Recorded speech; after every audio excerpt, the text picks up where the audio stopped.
Good morning, organizers, speakers, and attendees. I am accompanied here at the round table to my right by the Dean of the Faculty of Documentation, Maria Oliveira. Thank you very much.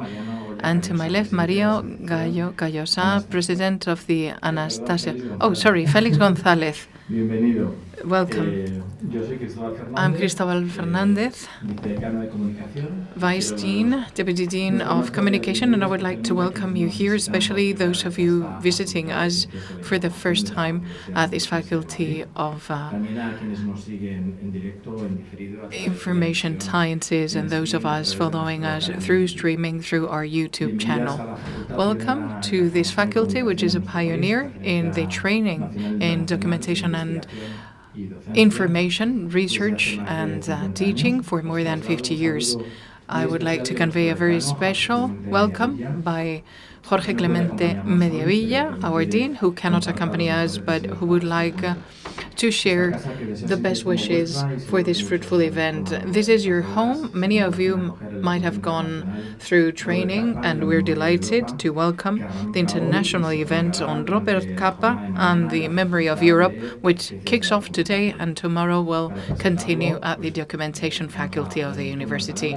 So we're going to give the floor first to Felix from the association. I think you have changed the name. Now it's Lito, right? And previously it was Anastasio de Gracia. So you have the floor, Felix.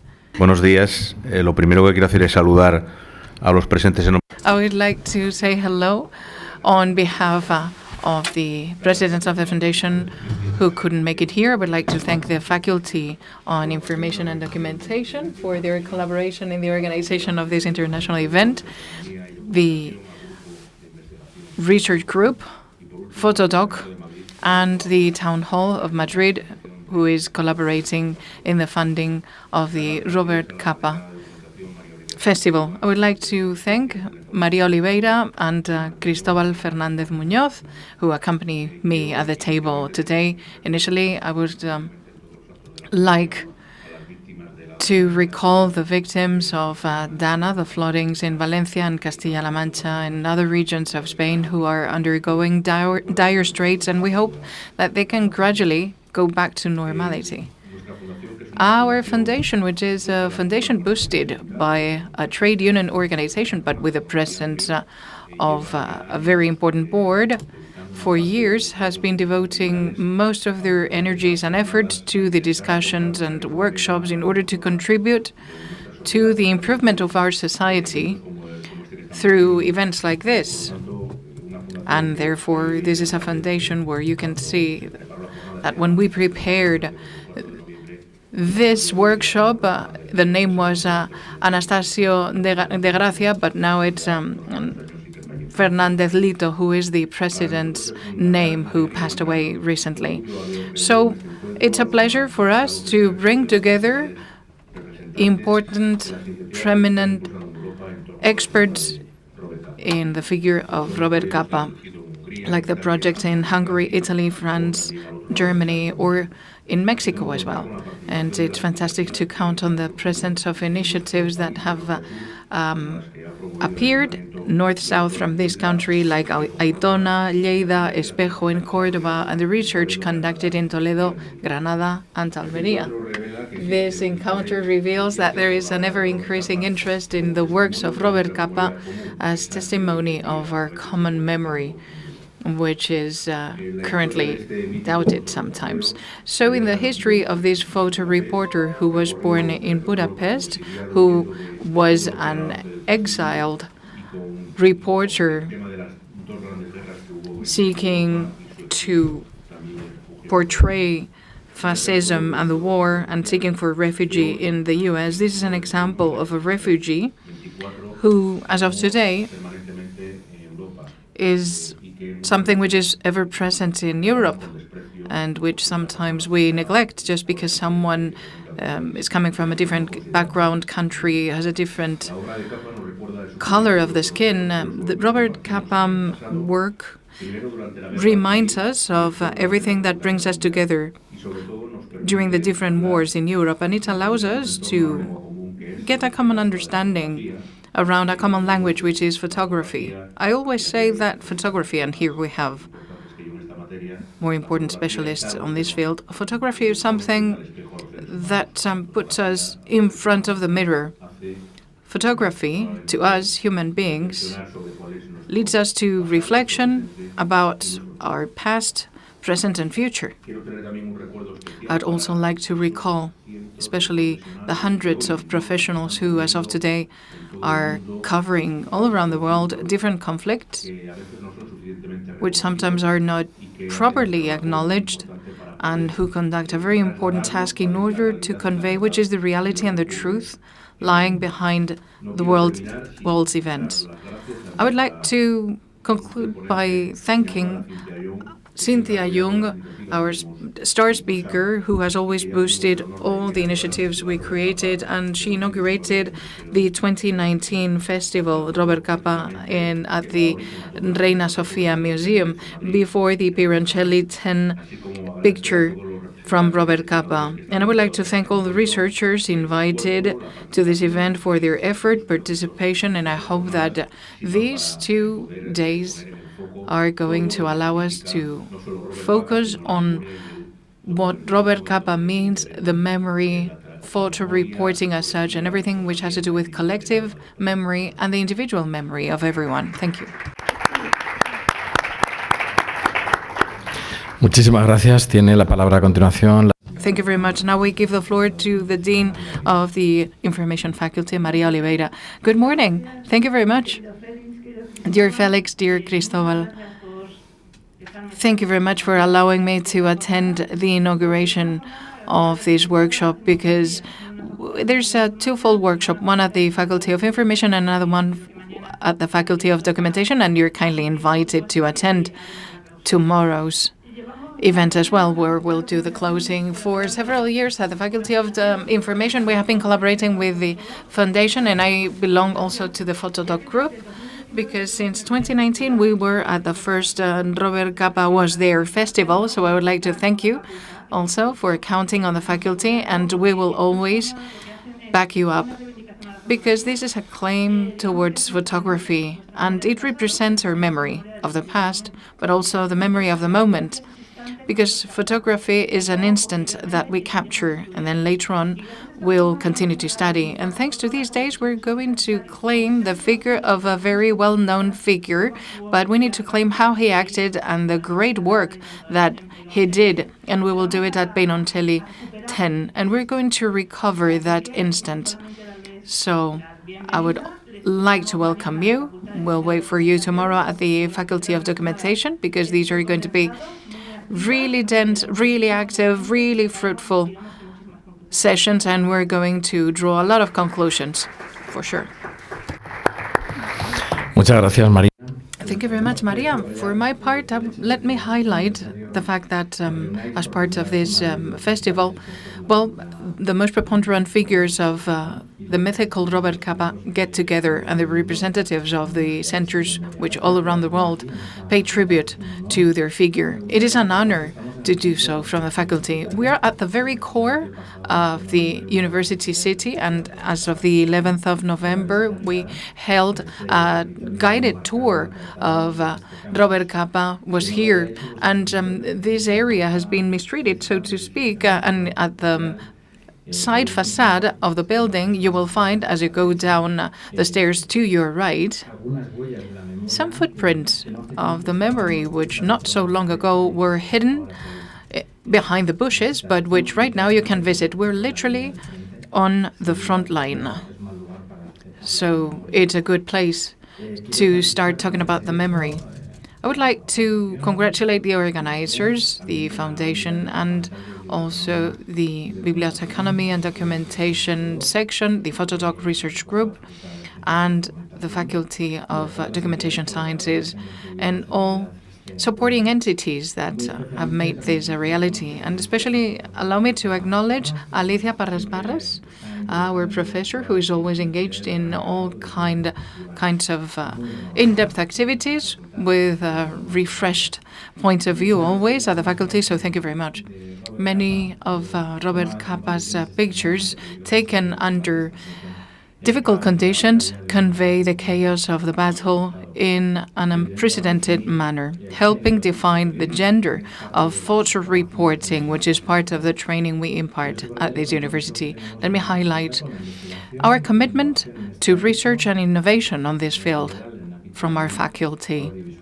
Also in the audiovisual realm, since the year 1971 until today, our center has been a witness of the evolution of photography, and we boost initiatives and we collaborate at photography congresses. We bring together young creators. We perform activities to recover the historic memory, and activities like today's render us better professionals and better people. So let me congratulate you once more on this initiative, and I hope that you're going to have really fruitful sessions in our faculty and our sister, so to speak. It was a sort of like a daughter faculty, but right now it's a sister faculty tomorrow. And I encourage you to give yourselves food for thought and start discussing. And thank you very much, especially those of you coming from abroad, in order to tackle a very important thing, which is the figure of Robert Capa as part of the recollection of our memory. We're in a context of artificial intelligence, misinformation, virtual reality, and it is important that we highlight that sometimes the value of historic memory is challenged, and we claim that it is important, and we do it from our faculty and from the standpoint that public education is essential in order to guarantee equal opportunities and level playing field. At Europe, which is under threat, we claim the democratic model of diversity, well-being, welfare, social values, social rights, and the defense of human rights. Photography is not a technical sport. It's essential, a political act. Robert Capa. Thank you very much.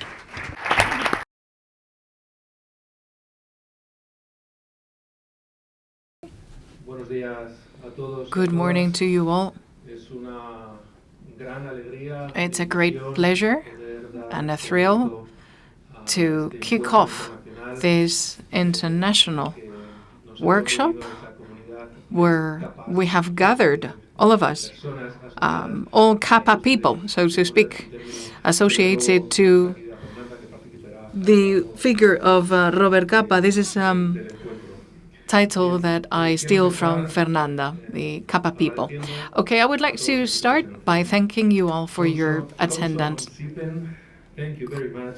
Molto grazie, merci beaucoup, moltes gracias.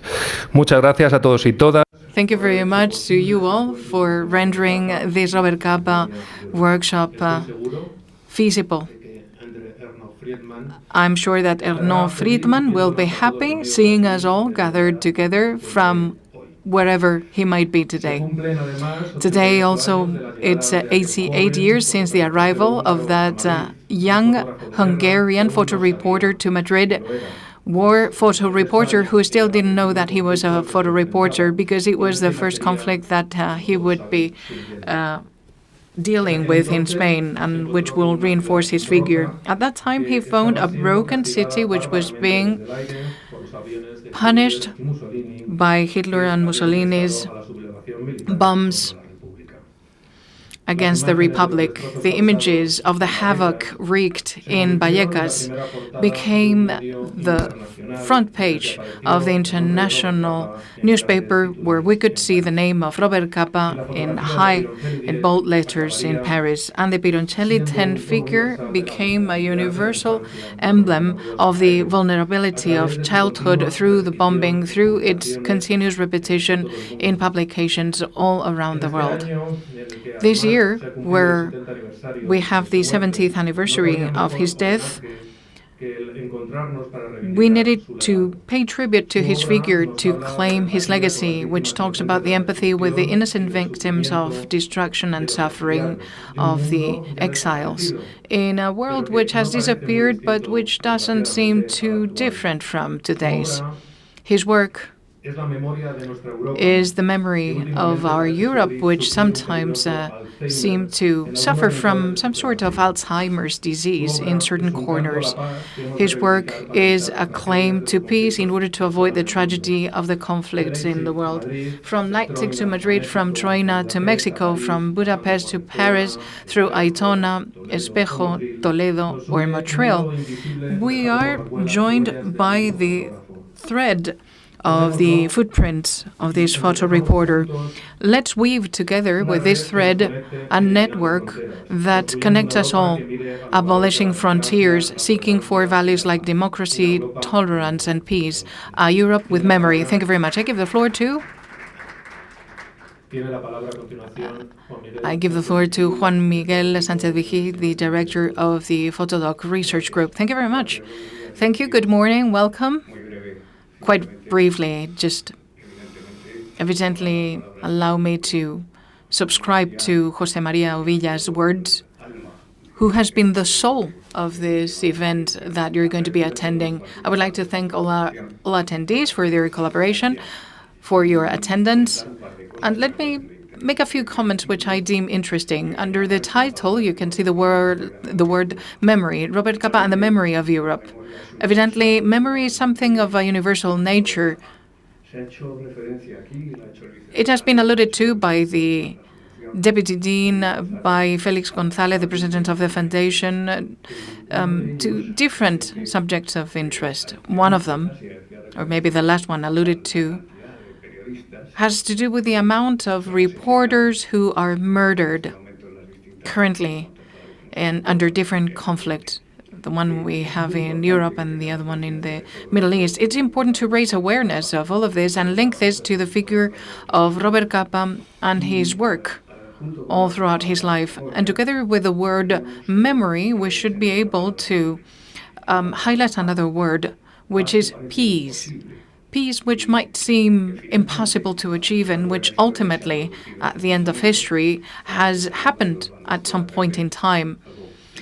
And it's really difficult to achieve peace through compromises of the different parties.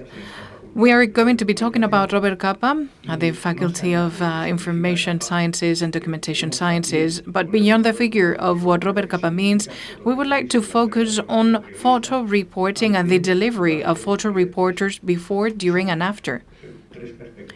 These three perspectives are different in time, but I deem them essential. Throughout these workshops, we're going to see the participation of 25 professionals, researchers, scholars, nonetheless. And very importantly, we're going to have researchers, classic researchers, because they're veteran, and younger researchers, junior researchers pertaining to this faculty or the other one, and who are working in the world of photography, even though they might not be university students. And that's the purpose, to let photography occupy its own rightful space. The dean said that photography is present. Fortunately, it is. It's present at this faculty, and it wasn't like that before. And I was a student here, and in the second year, and I studied image, and I finished my university degrees in '78, and I started studying here, and I ended up as professor here at this faculty and the Faculty of Documentation. I want to claim to give a more preponderant role to photography at universities, which is not the case. And fortunately, through photo reporters like Robert Capa and authors of this importance, thanks to this, we are capable of conveying that claim and that urge. Once more, I would like to thank you for your attendance, and I hope that you're going to enjoy this workshop with a passion, with the very same passion that we put into photography and the passion shown by Robert Capa all throughout his life, like that picture he took at Peyroncelli, which led us not just to having a photographic project or memory project, but a social, really relevant project, which might have been marginalized or neglected, but which represents a fantastic work by the Foundation and which allows us to link the memory to the social claim to continue to move forward. Thank you very much.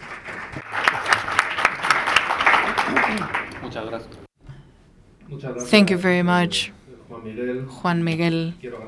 I would like to thank also right now the faculty for welcoming us, the Faculty of Information Sciences and the Faculty of Documentation Sciences for hosting this event and welcoming us. Let me now introduce our opening speaker, Cynthia Young. She's an expert in photo reporting history, well known by the work she has done with the legacy of Robert Capa. For 2 decades, since the year 2000 until 2020, she was curator of the archive at the International Center of Photography of New York, where she led the preservation, research, and the dissemination of Robert Capa's work and other iconic photographers like Robert Seymour or Gerda Taro.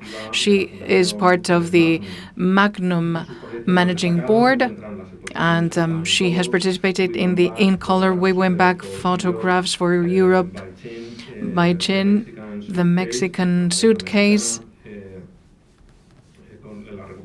and the recovery of the photographs of Robert Capa, Chin, and Aro.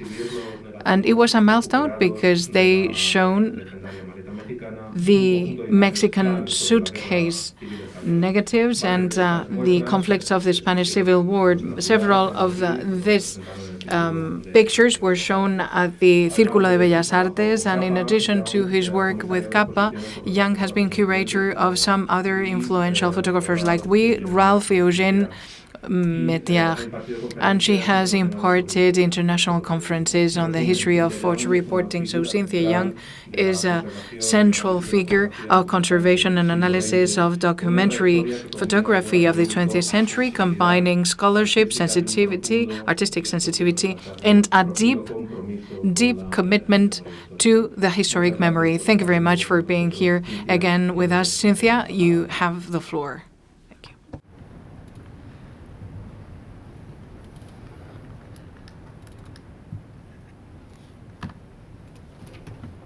So just click. Buenos días, todos. Estoy muy feliz de estar aquí contigo. I'm very happy to be with all of you today. But luckily we have a good translator here with us. First of all, I'd like to extend my thanks to Uriel Fernandez and his colleagues at the Fundación Anastasio de Gracia for organizing an engaging series of discussions over the next few days. Wow, this is what I would have organized if I had had that chance. I'm honored to be part of this and look forward to hearing what people want to share about Robert Capa, 70 years after his death in 1954. There was a global downturn of international conferences such as these following the pandemic, or limited in scope, or proceeded in a virtual realm. But this is why we gather in person. And so I relish the fact that we're here together. It is almost emotional to be meeting some of you in person after so many years only communicated by email. So thank you. I'm here to talk about the legacy of Robert Capa, a man whose photographs impacted the understanding and discussion of the Spanish Civil War and World War II, among other stories, both at the time and still today. As we all appreciate, his work continues to inspire, to challenge, to enrage, even to remind. He was a pioneer of modern photojournalism by engaging deeply with the international fight against fascism and to educate readers of news magazines. His partisan perspective was not reason for firing or canceling, as we see today, but fueled not only his best photographs and his unwavering commitment to the story. Much has been written about his prescient ability to know where to be to get the picture, and not just be in the right place, but being close enough to the subject, physically and metaphorically, to get an emotionally powerful image. His oft-quoted phrase, "If your pictures aren't good enough, you're not close enough," is so widely used that it is almost synonymous with photography itself. His meteoric rise in Paris in the early in his early 20s, his photographs of the landing at Omaha Beach, a romantic involvement with Hollywood star Ingrid Bergman, and his tragic death at 40 are legendary, and in many ways have obscured the more complicated and fascinating story of an endless professional struggle. To reduce anyone to the most scintillating headlines or dramatic episodes will invariably distort the details of a life and minimize the wider context for their success. This has always been the aspect of Capa's life I've taken most seriously: how and when to add valuable layers of research-based information, offer cross-reference dates and locations of his prints, and identify the wider community of people working with him or helping him get his work published, and not traffic in conspiracy or subjective opinions. A legacy is built over time, and if the foundation is strong, it will be able to encompass many voices that add to our understandings of this complex web of a life. In the immediate aftermath of his death, there were many tributes to his life and career. The Overseas Press Club created an annual Robert Capa Gold Medal Award in 1955 for the best published photographic reporting from abroad requiring exceptional courage and enterprise, an award still given today. Cornel Capa, his brother and photographer in his own right, understood there was more to do to ensure that his legacy did not fade over time. Cornel took on the task of physically gathering Capa's photographic material from places all over the world. There were negatives, prints, and story captions in the London, New York, and Paris Magnum Photo offices, the agency he founded in 1947. There were prints in the Life offices in New York and in European offices where Capa's work was published or distributed. I've occasionally imagined the chaotic pile of material he collected. Later on, prints, negatives, and other personal material were found in a house of his neighbor in Paris in 1978. In 1979, prints were found in the Swedish Ministry of Foreign Affairs with some other materials belonging to Juan Regrin, the Prime Minister of the Second Republic. And of course, the most dramatic resurfacing of material was in 2007, when negatives from the Spanish Civil War were discovered in Mexico City. The so-called Mexican suitcase, a long story I will not go into today, but was documented extensively in the exhibition catalog of the same name and in many news articles. In short, material is everywhere. Cornell's initial work to secure the legacy came in the form of exhibitions.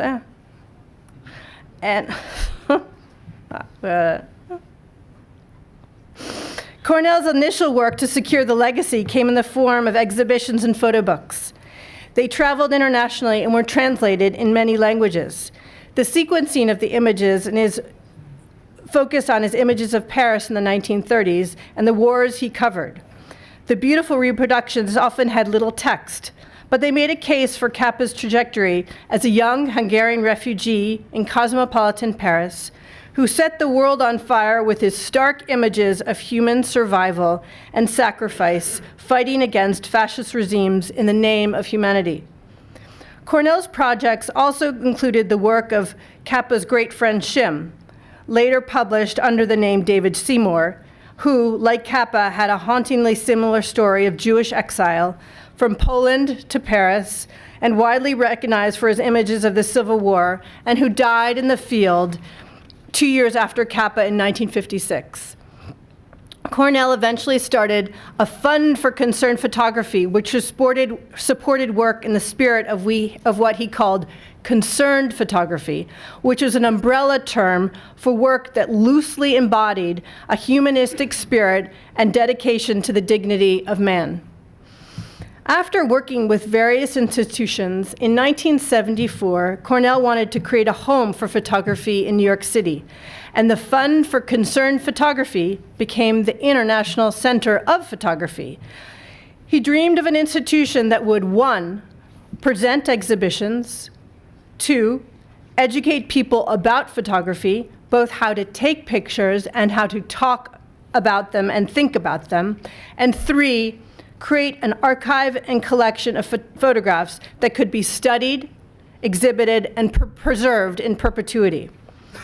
His Robert Capa archive, at the time under his bed, would be the centerpiece of this collection. It was likely a recurring nightmare for him to imagine what would happen to it all after he died. But the idea of creating a museum dedicated to photography was a radical move at that time. And to create such an institution on Fifth Avenue, with the renowned Metropolitan Museum of Art and Guggenheim Museum just down the street, because in 1974, photography, and certainly photojournalism, had almost no market value nor much interest from the art world or even academia. Cornell's instinct was right about the value of photography, and today ICP remains a museum and education program in New York, now located in the Lower East Side. Robert's archive at ICP is the richest of its kind and has welcomed scholars from around the world and been lent to an array of international exhibitions. While I was at ICP, we staged several groundbreaking exhibitions of Capa's work, including This is War, Robert Capa at Work, that for the first time presented the largest number of vintage print press in any one show, The Mexican Suitcase, with large format contact sheets of negatives from the Civil War, as well as those by his colleagues Schim and Gerditaro, the first significant retrospective of Gerditaro with German scholar Irma Schaber, a major retrospective of Schim, Capa in color, the first show of Capa's color photographs, and Death in the Making, a story of Capa's first photo book. All these shows were a radical break from past exhibitions, as they were based entirely around vintage prints and included many of the original magazines where the images appeared, allowing visitors to see and to understand the context in which his images first circulated.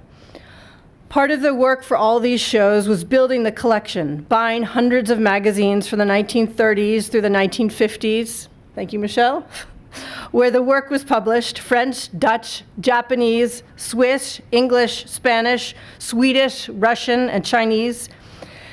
This enabled us to cross-reference dates and locations for every print that had often just a general year and country. We also bought significant prints when they surfaced for sale. The totality of the archive, the richness and depth of the collection that Cornell initiated and ICP expanded, enabled the research that in turn allowed new scholarship and new perspectives on the material. I believe and hope many of you in the audience have someday or will someday use that information for your research and projects. My feeling, and it was clear as we worked, that the more we did in the archive, the more interest it generated. While Cornell provided the outline of Capa's life and secured the visual legacy, he found an historian willing to create the longer narrative.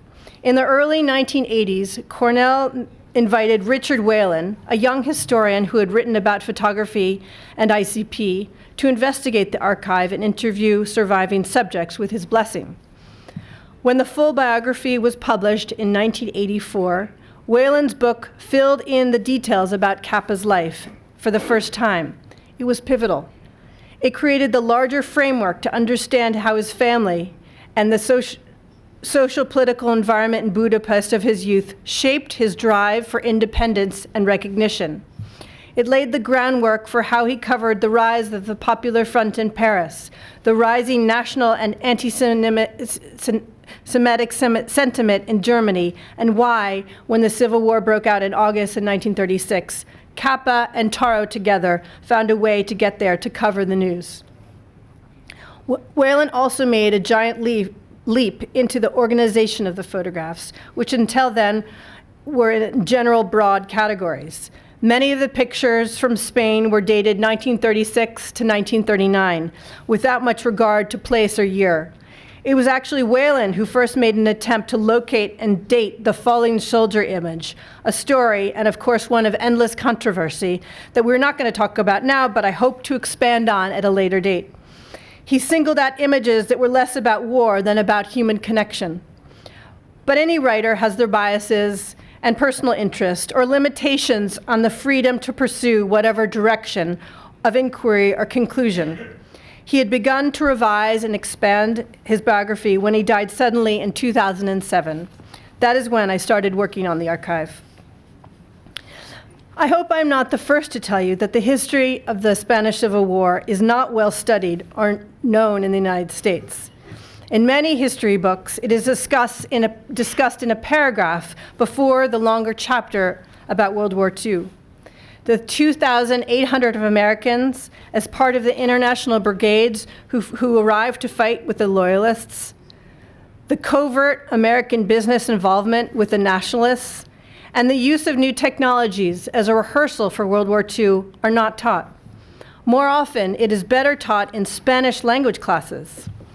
I will make a shameless plug for a small but mighty organization called ALBA, the Abraham Lincoln Brigade Archive, that supports and preserves the history and memory of the Americans who went to fight in Spain.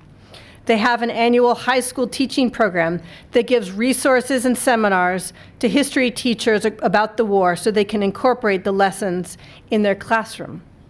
They also present lectures and films pertaining to the Civil War and highlight international activity that function in the spirit of the original brigaders. Many of these are online, so available to anyone, anywhere. That said, my point is that Capa has a special place in Europe. While he became an American citizen after World War II, and his mother and brother immigrated to New York, where important professional contacts were based, Paris was forever his spiritual home. While he never owned an apartment anywhere, and mostly lived in hotels, Paris was his base for which he traveled. And his most important work was made in Europe. He photographed very little in the US. While he tried, he did not understand or appreciate American culture. When he first moved there in late 1939, after escaping rising anti-Semitism in Paris, he was assigned a story for Life magazine in Indianapolis, Indiana. But it was not great. It was a story about shopping. To say the least, not much going on there for a war photographer. When the war broke out in Europe, he was anxious about returning. He finally made a deal to sail on a freighter to England in 1941. And after 2 additional trips, he was back on the continent, working as a credited Allied photographer until the war's end in 1945. Probably not unrelated to his interest in covering European politics over American life is that today he is more widely recognized across Europe than in the US. I have seen this firsthand in the interest in exhibitions of his work. 100% of the Capa exhibitions we created at ICP from 2007 to 2014, those mentioned earlier, have traveled to Europe, primarily France and Spain, but also cities such as Amsterdam, London, Milan, Budapest, Stockholm, and Leipzig. And of those exhibitions, exactly none traveled domestically. I actually do think there is something fundamentally interesting about this difference, although I have little energy to conjecture on the state of American psyche. Lord knows it would break all of our hearts now. But it clearly demonstrates my point that Capa is more widely appreciated here in Europe. Which brings me to the cluster of projects that have been cultivated across Europe over the last decade. And I'm not talking about exhibitions or book projects. These are solid, local organizations within 4-walled structures recognizing Capa's historical presence, but also recognizing that past in the local community. I know we'll hear later from several of these people who have dedicated themselves to making these projects a reality, but I want to recognize these legacy projects, ones that Cornell could have never imagined happening when he was laying the foundation. First, the effort that has gone into making the building on Calle Peroncelli a historic site and center for educational activity. While Capa never intentionally photographed the building, he was there, moving around Madrid after a bombing. As I've said previously, by preserving the building, you are doing more than just preserving a physical structure. You are preserving history of design, a history of the inhabitants, a history of the city, of a war, and of photography. But why do we even know about this building, and why do we care? There were many buildings that were bombed by German pilots during the Civil War. It was a war fought in part by new air bombs that indiscriminately targeted cities and civilians. Hundreds of buildings were ruined beyond recognition or reconstruction. We know this building because it was one of the lucky ones, immortalized by the lens of Robert Capa in November 1936. As he roamed the city in the days following the raid, he found children sitting in the sun, just in front of the pocked wall of the one-story structure. They seemed to be playing as children do, inventing games, making jokes, free from the scrutiny of the terrorized adults. There is an incredulity between the lightness of the children and the scarring mark of history on the wall behind them. This is exactly what Capa was quick to recognize. He made not just a document of the building or of the physical mark, but recognized the violence of war affected the lives of civilians. This is an image of resistance. War and images of war of the 20th century were not just soldiers on a battlefield, but equally about civilians surviving in the chaos. Second, a building in Leipzig, Germany, where in April 1945, Capa made a photograph of the American soldier Raymond Baumann. Shooting out a window of the building just outside the city center, Capa witnessed Baumann being killed before his eyes. The images were published in Life magazine, and that soldier became, for Capa, the, quote, last man to die in World War II, as the end of the war came only weeks later. But of course, he was not the last man to die. But for Capa, that was the day when his photographing of the war ended. That building suffered neglect in the years under East German government and was covered in graffiti and slated for demolition. But a group of activists, historic preservationists and historians, a community effort led by Alf Dietrich Baumann, helped to get a developer to buy and renovate the building, a win-win for all parties involved. The street was renamed Baumannstrasse in 2016. Today, the Capa House, there's a memorial exhibition in the ground floor above residential housing. The organizers are committed to regularly celebrating the American soldiers who fought there and for the Allied victory. They have brought historians to speak at these events, as well as American officials. And before he died in 2021, they brought Liam Riggs to the site, a soldier who was there in the balcony with Baumann.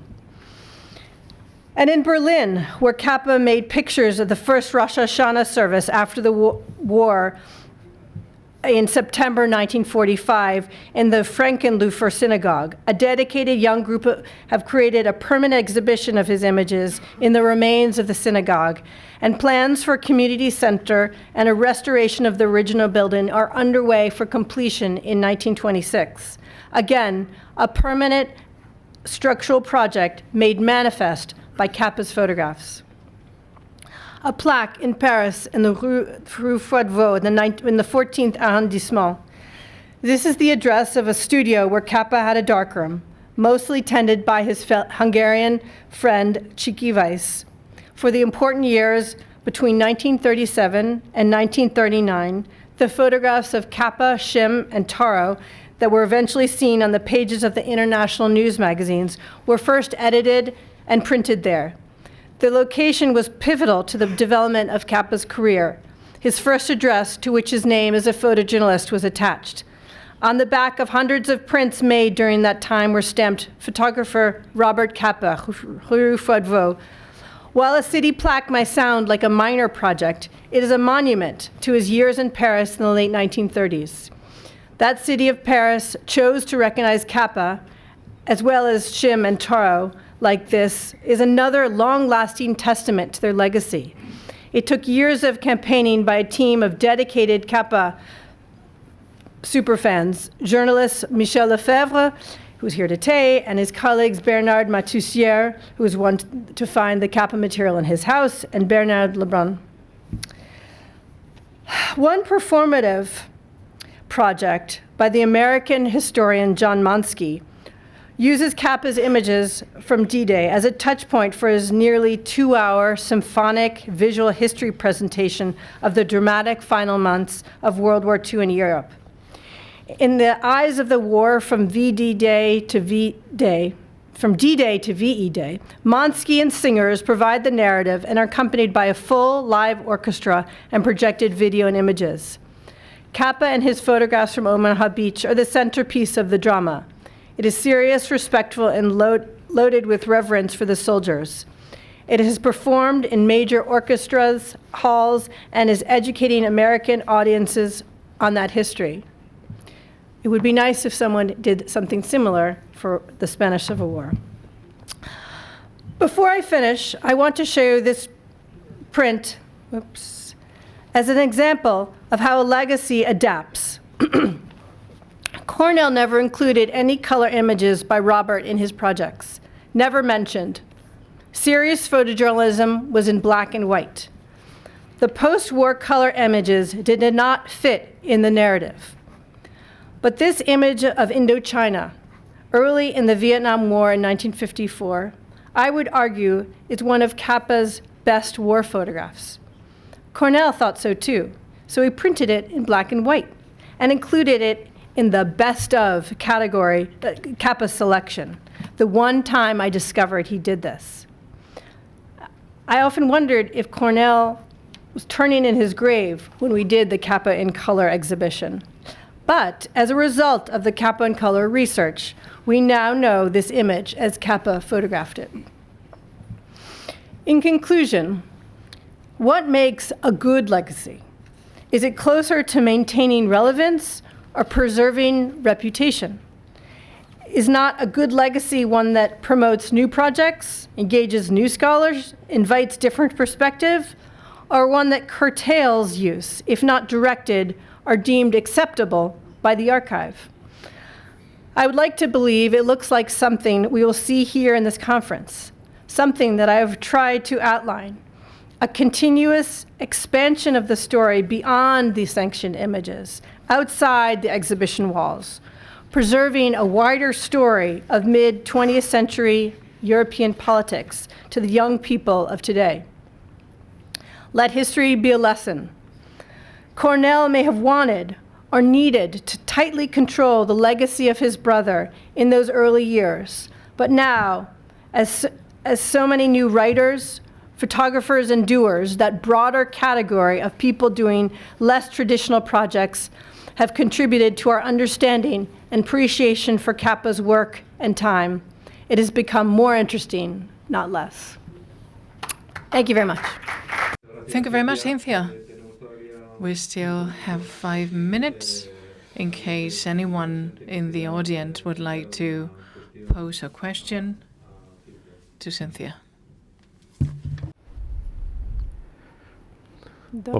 Don't be shy. Bien, sí que quisiera comentarte yo. I would like to pose a question or comment or, well, at the end of the day, there will be a question. But Cynthia, look, some of the references that you have made that are very compelling, very specific sentences like, thanks to Capa, we recover the memory. And we could add that thanks to Capa, we claim peace right now. And the last reference you made was on the storytelling. And the storytelling is very important. You were talking about color photography, and you were talking about the storytelling, and that he would turn around in his tomb, and that there would be continuity to the storytelling, and it's evident.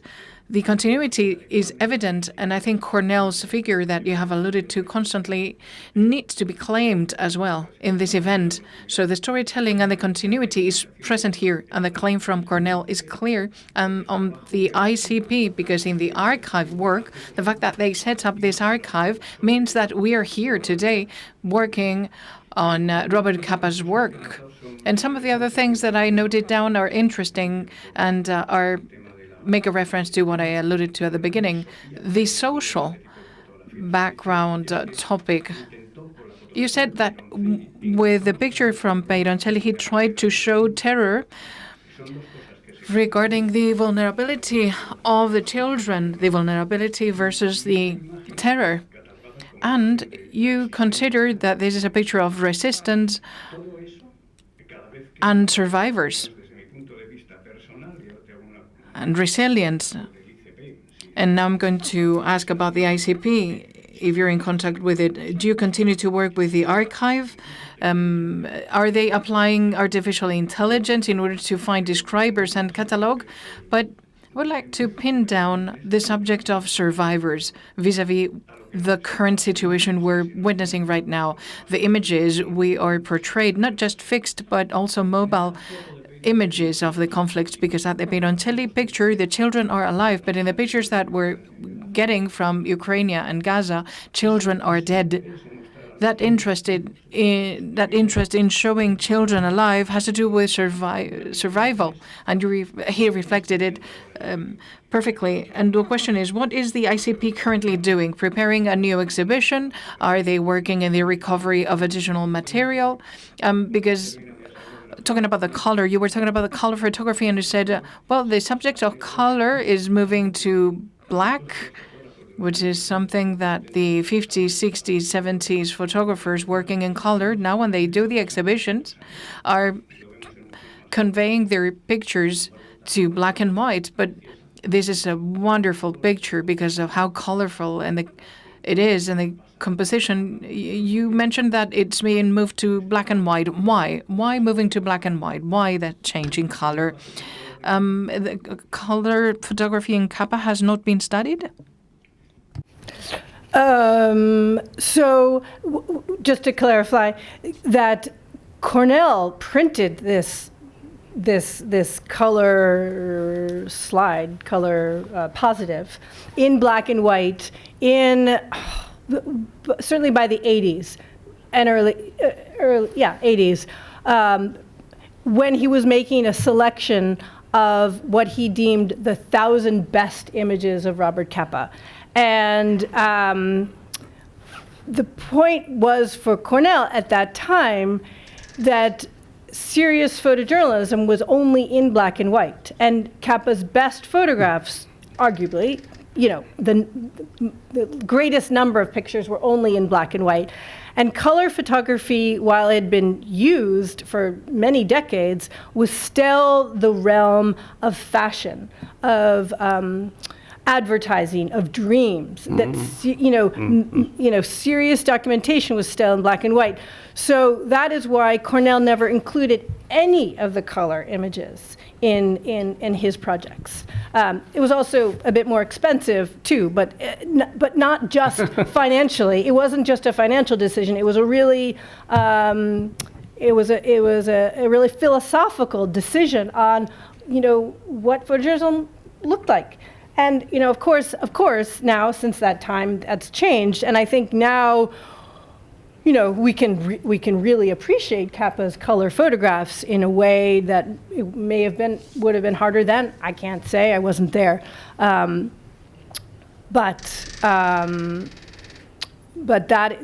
that was the impetus for doing that research into his color work. That in fact, everyone. It was this closed box, if you will. It was this, do not touch kind of aspect of the archive that, Cornell decided to push aside. But, over time, as I've been saying, as his legacy, as the research grows, and as the richness of his career and his work, it becomes part of the visual culture of the history of the 20th century, I think we can add more, and it holds up. And even photographs, even projects that were shot in color that are not quite as strong are equally interesting and important to understand when you think about how Capa made his move, how he traveled in time, how he progressed and grew as a photographer and a person. So. Thank you. Bien, hay una pregunta entre el público. One question from the audience, and we need to move on to the coffee break. So quite briefly. Un momento, que te pasan el micrófono. I just wanted to ask you, I mean, in your from Cynthia, can you please read the last picture that you showed us? A very quick reading from you. Wait, That- sorry. Say that. The last picture in color that you showed to us. I would be very interested in hearing your reading of that picture that you mentioned that it was one of the most important pictures that Capa took in Indochina. Right. To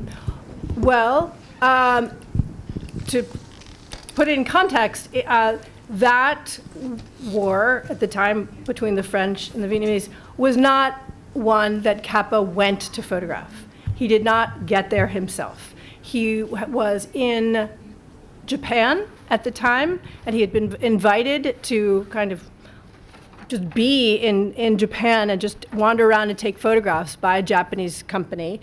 And the life photographer who was covering the war had to return home suddenly. And so because Capa was physically close by, he was asked if he wanted to go. And I don't know the exact numbers, but I understand that it was a good financial payday for him, and so he went, and he was going to be there for just several weeks. That was the terms of the assignment. And so he got there, and there was, very little action. There had been a big battle several weeks earlier, but he was just wandering with the French troops. And that photograph that you see of the French troops, one is turning around, one is forward. There are three men on one side, and then you have a Vietnamese peasant walking, from the other direction with their gaggle of geese, maybe walking to market or walking to home. And then you have the motor cars of the French soldiers in the middle. And there's just this clash of cultures there. I mean, you just understand that the French have no idea what they're doing there. I mean, I don't want to speak too much for Capa's position, but I think he recognized the sort of futility of these kinds of foreign conflicts that take place so far apart from across the globe from the home nation of the soldiers. And of course, that war dragged on for decades and killed many soldiers from many different cultures. So, within a week, he understood. I feel like he encapsulated that sort of stalemate, so brilliantly.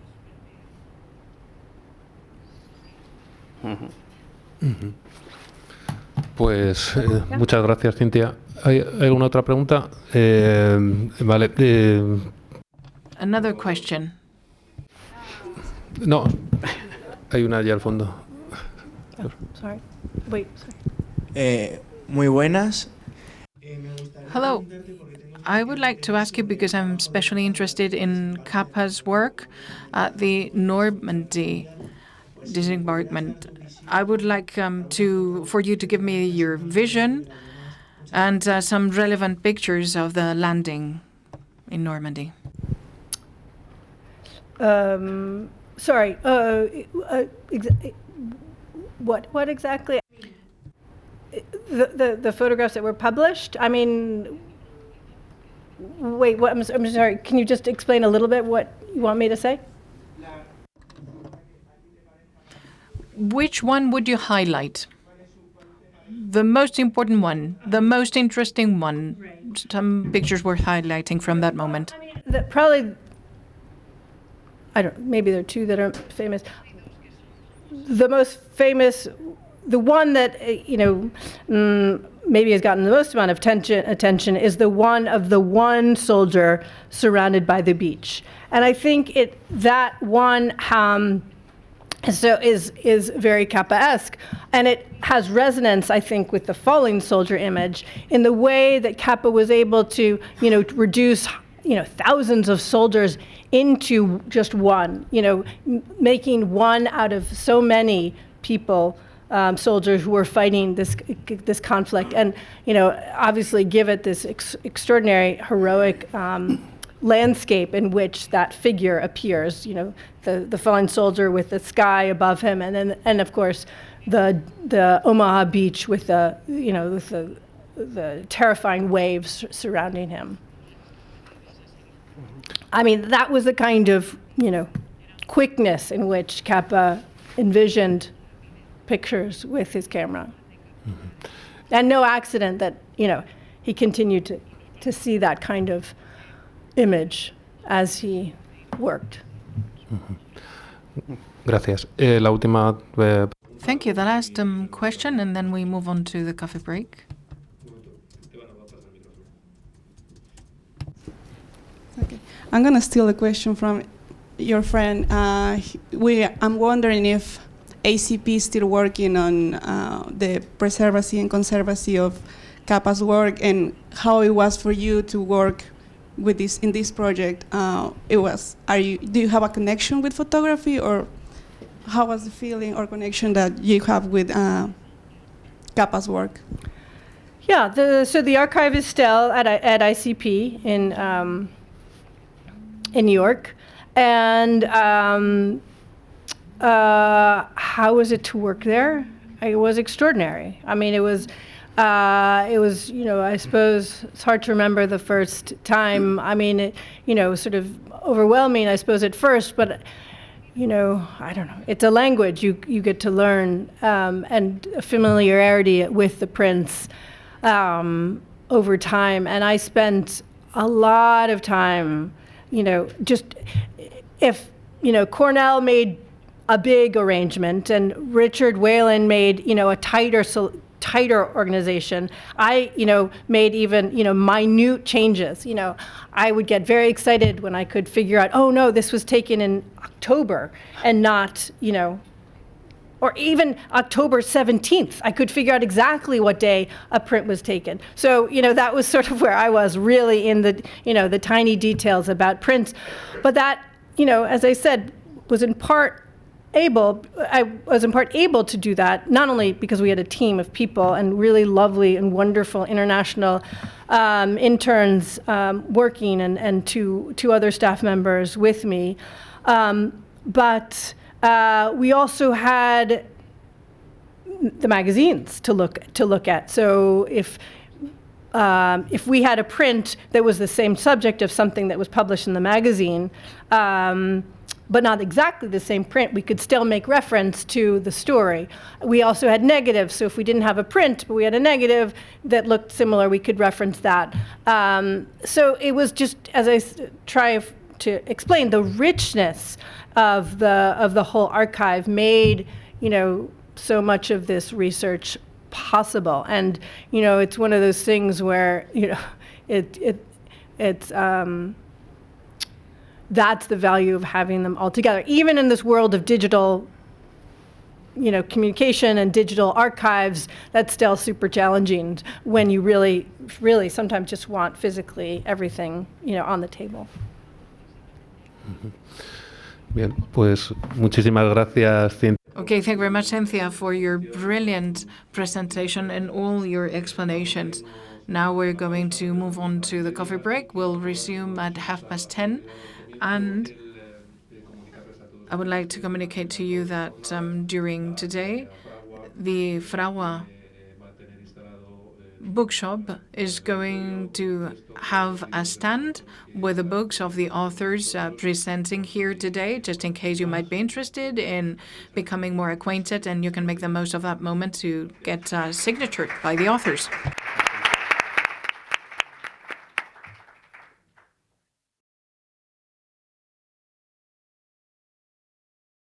Hello, good morning, everyone.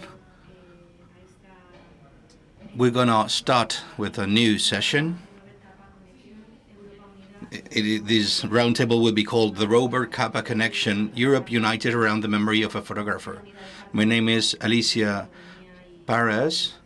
I'm part of the Library Science and Documentation Unit in this university. And before giving the floor to the speakers that we have here, let me say thank you to the Foundation Anastasia de Gracia, first of all, especially our colleague Uria Fernandez for making this meeting a reality in this faculty. It is an honor and a privilege being here celebrating the life and work of Robert Capa. And let me say thank you too to the Faculty of Library Science and Documentation for hosting the event. And I hope all of you are going to be able to make the most out of it. We have 5 presentations. We're going to start with the first one. The title of this presentation is An Innovative Globetrotter with a Big Heart, Robert Capa's Journey Starting Out from Hungary. The speaker is István Virágvölgyi. I hope I pronounced it not correctly, but similar to the Hungarian pronunciation. And I will introduce you. István is an art director of the Capa Center in Budapest in Hungary. He studied freehand drawing, desktop publishing, and photography, and he got a master's degree in library science and documentation at Eötvös Loránd University in Budapest, Hungary. He worked at the leading Hungarian news portal Origo, first as a photo editor and then as a chief photographer between 2007 and 2011. He then joined the Hungarian news agency MTI and worked as head of the photography department for 3 years. He lectured on documentary photography and photo editing at the Budapest Metropolitan University between 2014 and 2019, and on the history of photography at the Moholy-Nagy University of Art and Design between 2022 and 2023. Since 2014, he works as curator of the Robert Capa Center for Contemporary Photography. Since 2022, he also acts as artistic director. He's secretary of the Hungarian Capa Grand Prix and editor of the weekly Forteban blog. Since 2016, he's cultural advisor of the Archabbey of Pannonhalma. Since 2018, he's a volunteer editor of the digital photo archive Forteban. And since 2021, he's a board member of the Joseph Pecci Photography Scholarship for Young Artists. He's married, 2 children. He lives and works in Budapest. Thank you.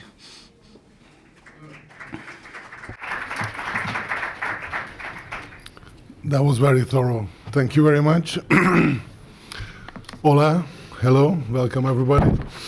So it's really good to be here. Thank you very much for organizing the event. Thank you for Uria Fernandez to organizing the whole event and having me here representing the Capa Center in Budapest. So basically my presentation will be about Robert Capa in the second part, strangely, and in the first part about the Capa Center, where I work for 11 years now.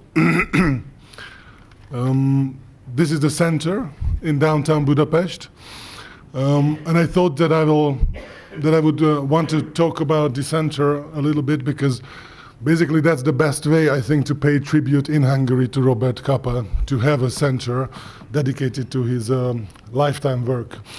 So the house was built in 1912 by a very wealthy art collector, and we are on the -1 ground and the first floor of the building. And it's been an art space since 112 years now, which is important for us. The Capa Center itself was opened in 2013, so we are 11 years old. We will be 11 years old on the 2nd of December.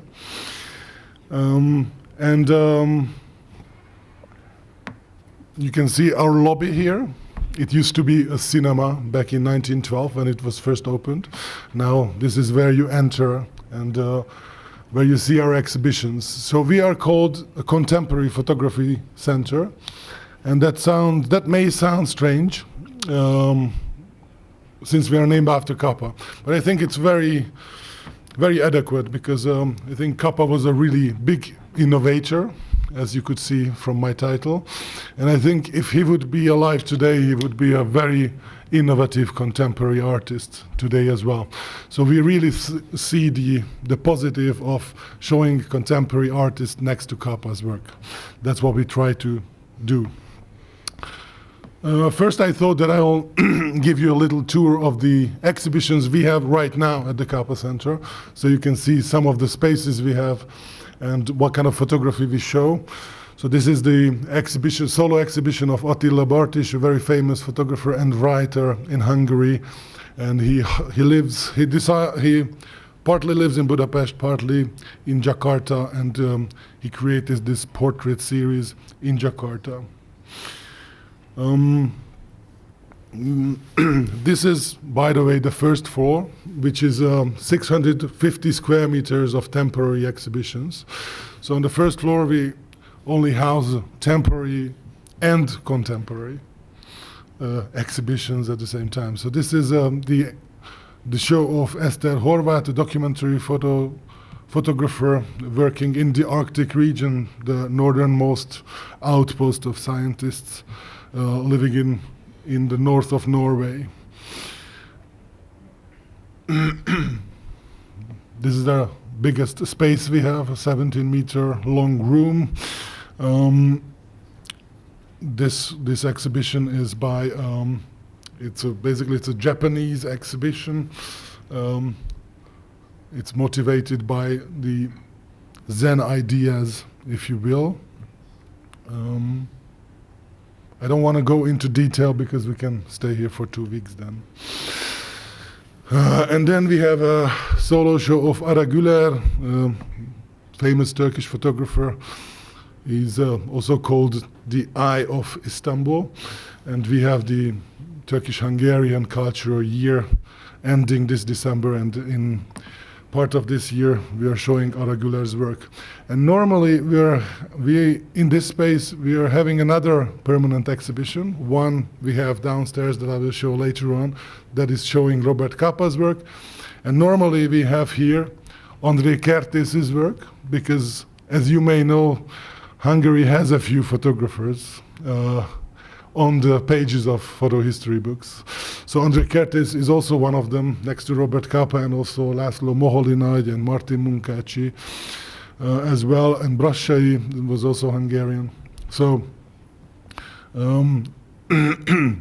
just shortly sum it up, Kertész returned from New York to Hungary, to Budapest in 1984, and that's when he decided that he will donate 120 images to a small little village called Szigetbecse, you can see the name here, which is south of Hungary, where he spent his childhood summers, and he had really nice memories of this village. And the village obviously doesn't really have an exhibition space where they could show these images, so we have a permanent show on their behalf from Kertész's images, but we have to give the images some rest from time to time. So now we don't have them on. Part of it is in Rome in an exhibition, and the other are resting to be put back later on. And this summer we were showing the Polaroids of André Kertész as well. So I just wanted to show Cynthia since she was talking, and I wanted to bring you back to 9 years. This was 2015, the summer of 2015, where our most popular exhibition, Capa in Color, took place. And Cynthia is giving the inaugurational guided tour of the exhibition. And we also had a solo exhibition of John G. Morris, who is sitting on the other side, who was the legendary picture editor of Life and a big friend of Capa. And we were lucky enough to have him personally come for the opening. It's always good to have friends over. About Capa's legacy, what we do is that we have a small cafe with a small gallery downstairs. And here we opened an exhibition titled S for Capa, Reflections on the Robert Capa Phenomenon. This was in 2019, and we asked the leading Hungarian art university, actually 11 of their students, to reflect on Capa's work and to create works based on whatever they saw fit from Capa's oeuvre, and that's exactly what they did. So we try to make, you know, Capa's images live on and try to make art students connect with it. And actually in December we are opening a next exhibition of this series with Kertész's images, so, and with another university now. So I think it's important to not just to research the photographs, but to actually give them new meaning and give them new context, if you will. What else we do? So you mentioned that I'm the secretary of the Capa Grand Prize, and here you can see on the left side the first winner of this prize, which is a 15,000 euro grand prize. We think that it's important to encourage photographers' experimentation. So that's why we host prizes. What is really important in our program is international portfolio reviews for photographers, where they can meet international experts in photography and show their work.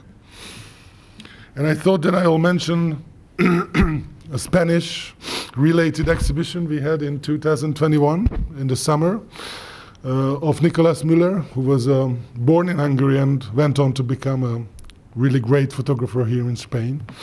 And we did a big solo show of his work by the Instituto Cervantes in Budapest, and also Spanish Ministry of Culture and the Embassy of Spain in Budapest. So we were really happy to have his oeuvre shown. My personal favorite Spanish contemporary picture, probably, from one of my exhibitions that I curated at the Rancondal International Photography Festival in 2019, is Arnau Bach's image that you can see here from Gibraltar. And this was an exhibition that was showing walls of power in Europe, so man-made, man-built barriers that are separating Europe's different countries and territories. And we did have some pictures, of course, from Ceuta and Melilla as well, in a vacant police station. That was a hard task to do an exhibition in a vacant police station. And I was thinking about coming here, what my memories are with Madrid. So I was here in 2019 for Foto España, so I looked up my images from back then. And I was really lucky with the Patrick Pound exhibition on the left side and the David Jimenez exhibition on the right side. I was really happy to be able to visit the festival and the vibrant cultural life of Madrid. So I was really happy in participating in that, and also in some beers as well. So we had a really nice time. Thank you, guys. But let's go to the more serious matter here, and let's talk about Capa a little bit. First, I will show you with a few pictures a new venture of us, the permanent Capa exhibition that we opened last summer. So first we opened in 2013 with 650 square meters on the first floor, and last summer we could add another 500 square meters of exhibition space on the ground and -1 floors where the Robert Capa permanent exhibition is housed. As far as we know, this is the only permanent exhibition that is featuring the complete lifetime work of Robert Capa. And let's enter. Let's see the exhibition. It's spanning from 1932, from the Trotsky photograph, until the last shot to 1954. And altogether, 150 photographs are shown. And where do the photographs come from? They come from New York, from the International Center of Photography. We have 937 images that are part of a collection called Master Set 3 that was bought by the Hungarian state in 2008 from ICP, where it was put together by Richard Whelan and Corner Capa. There were 3 sets. One set is still at ICP, another set is in Tokyo, and the third one is in Budapest. And basically, this is where the Hungarian state made a commitment that it will form a photography institution that will house the collection and also be active on the field of photography. So basically, this was the purchase in 2008. That was the first step towards the forming of the Capa Center. And so the collection was put together to represent the whole lifetime work of Capa, from the 70,000 or so negatives that he left behind.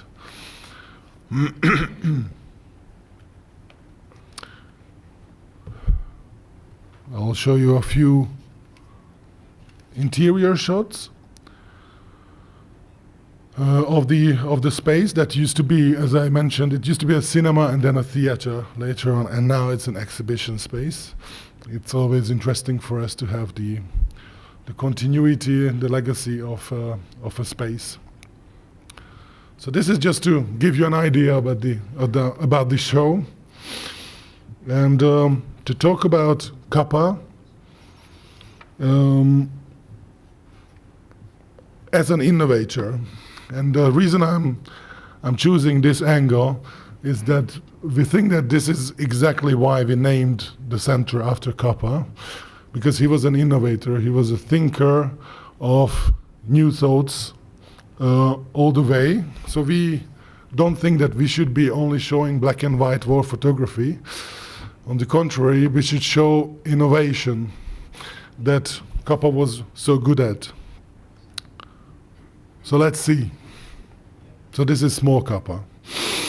Let's go back to the roots. So he spent the first 18 years of his life in Budapest, not very far from the Capa Center, in a residential building that still stands today.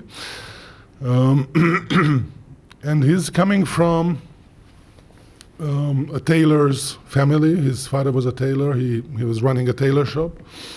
And he was born in 1913 in Budapest, and he left in 31. So on the right-hand side image, you might not see Capa for the right away, but he's sitting in his mother's lap. I think it was important for him to start from here, although he had to flee the country at the end. After 1920, the Paris Peace Treaty took away 2/3 of Hungary's territory. It was a big shock, and the government was moving into the right, and then later on to the far right. And young people, especially working class background people like Capa himself, were very left-minded and were protesting for workers' rights. And exactly for that reason, he was arrested several times. And it was hard to get him out. Actually, his mother got him out because the police chief's wife was also one of the guests of the tailor shop. So they could get him out for the last time, but then he was told that he should leave the country. And then first he went to Vienna, and later on, really quickly to Berlin, and then ended up in Paris and later on in the US. I think it's fair to say that this start, although not very happy, but made a big impression on Capa, on how he would deal with obstacles on the way. So he was, from the onset, he was troubled all the time when he wanted to reach his objectives, and he never give up. I think that was really, really important. So the innovator, he had this artist name. Probably you know the story about him. His original name was Endre Erne Friedman. It was a Jewish-sounding name, and in Paris they invented, with Gerda Taro, his girlfriend, they invented this new name, Robert Capa, who was an imaginary American photographer, and they were selling his images double the price as normal. And I think this is all, it sounds like a silly little story, but I think it really tells us something about the core of how Capa operated. So I think he was always an innovator. He was always seeing the objective that was to be met. And no matter what way we should take, we have to get there somehow. And he was also very creative in solving these problems, which I think is really, really interesting. And he was a big marketing specialist when creating this name. And basically, when creating the way we see him today, was also a creation of himself. And I'm sure many of you heard the only radio interview that still exists today, and where we can hear his voice.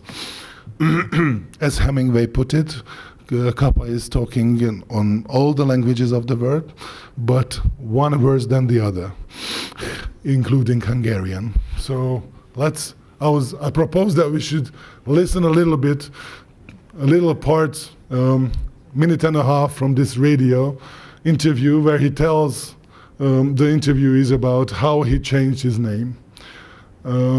This is in 1947 in a morning talk show in New York. So let's see if you can hear it. While we're talking about the beginning of your career, I think let's go back to the thing that John Hersey said about you, that you're the man who invented yourself. Can you tell us that story? Yes, I just would like to say that a little bit is John Hersey who invented the man who invented himself, or something like that. You see, there are so many inventions going around about me that I rather let the impression going around that all of them are true. That will confuse everybody. The man of mystery. You mean we're not going to get the true story from you, Bob Capa? Oh, John wrote it already, and it's kind of corny kind of story, because sure enough I had a name which was a little bit different from Bob Capa. That was a long time ago in Paris, around 1934, 1935.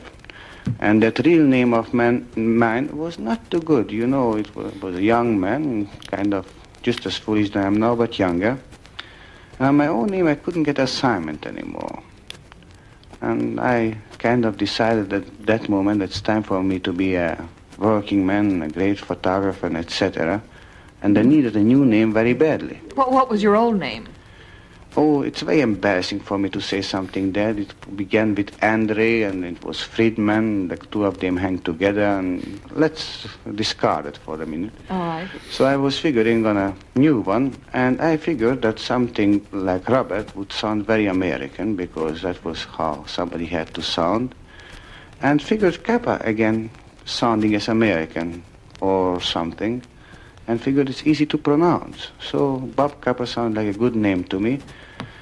And then I invented that Bob Capa was a famous American photographer who came over to Europe and did not want to bother with French editors because they didn't pay enough. And that was a period when a lot of news happened in France, from Popular came strikes, etc. So I just sneaked in with my little Leica, took some pictures and put Bob Capa in it, which we sold for double prices.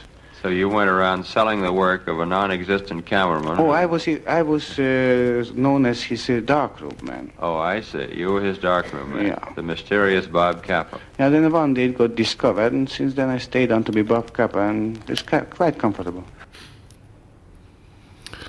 So just, I just really recommend you listen to this interview every week, maybe.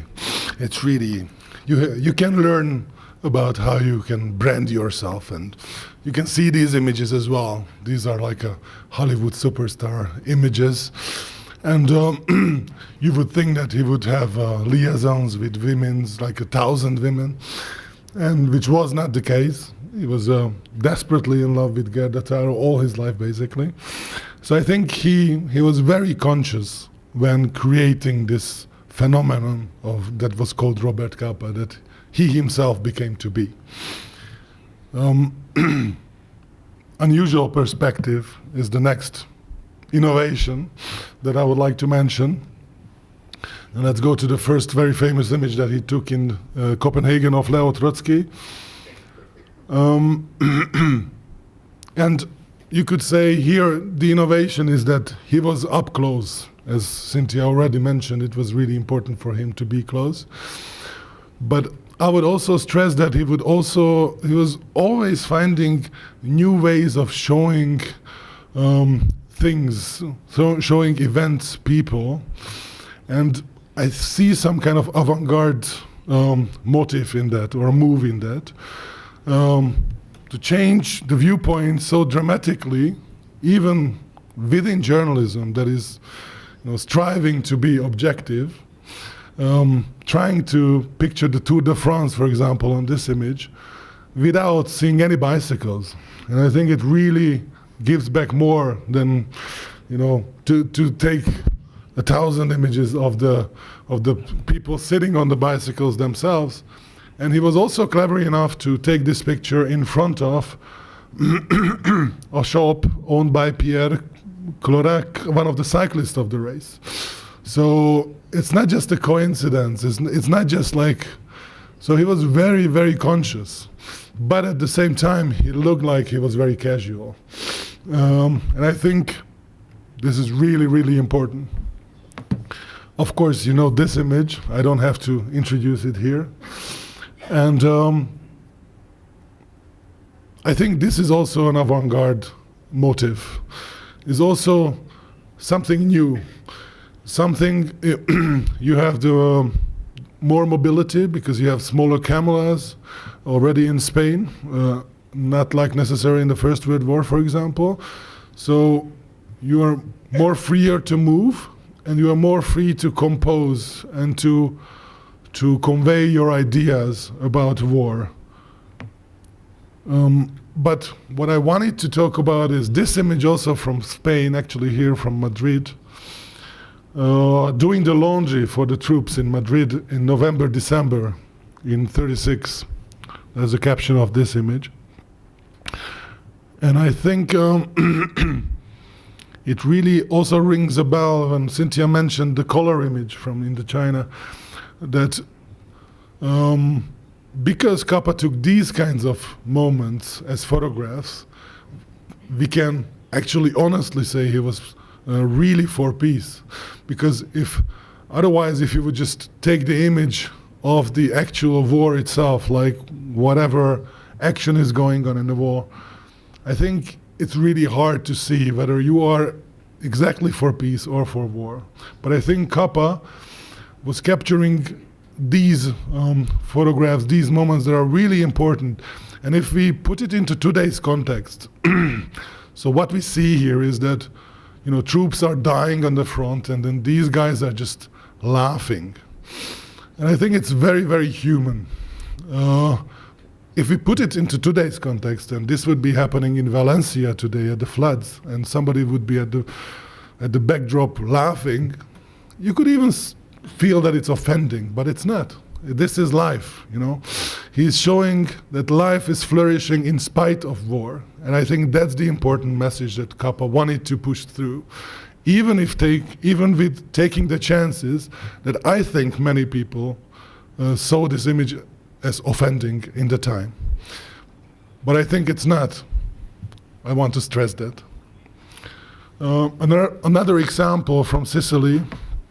So this is the American paratroopers en route from Tunisia to begin the Allied invasion of Sicily, sitting on a plane on July 9th, 1943.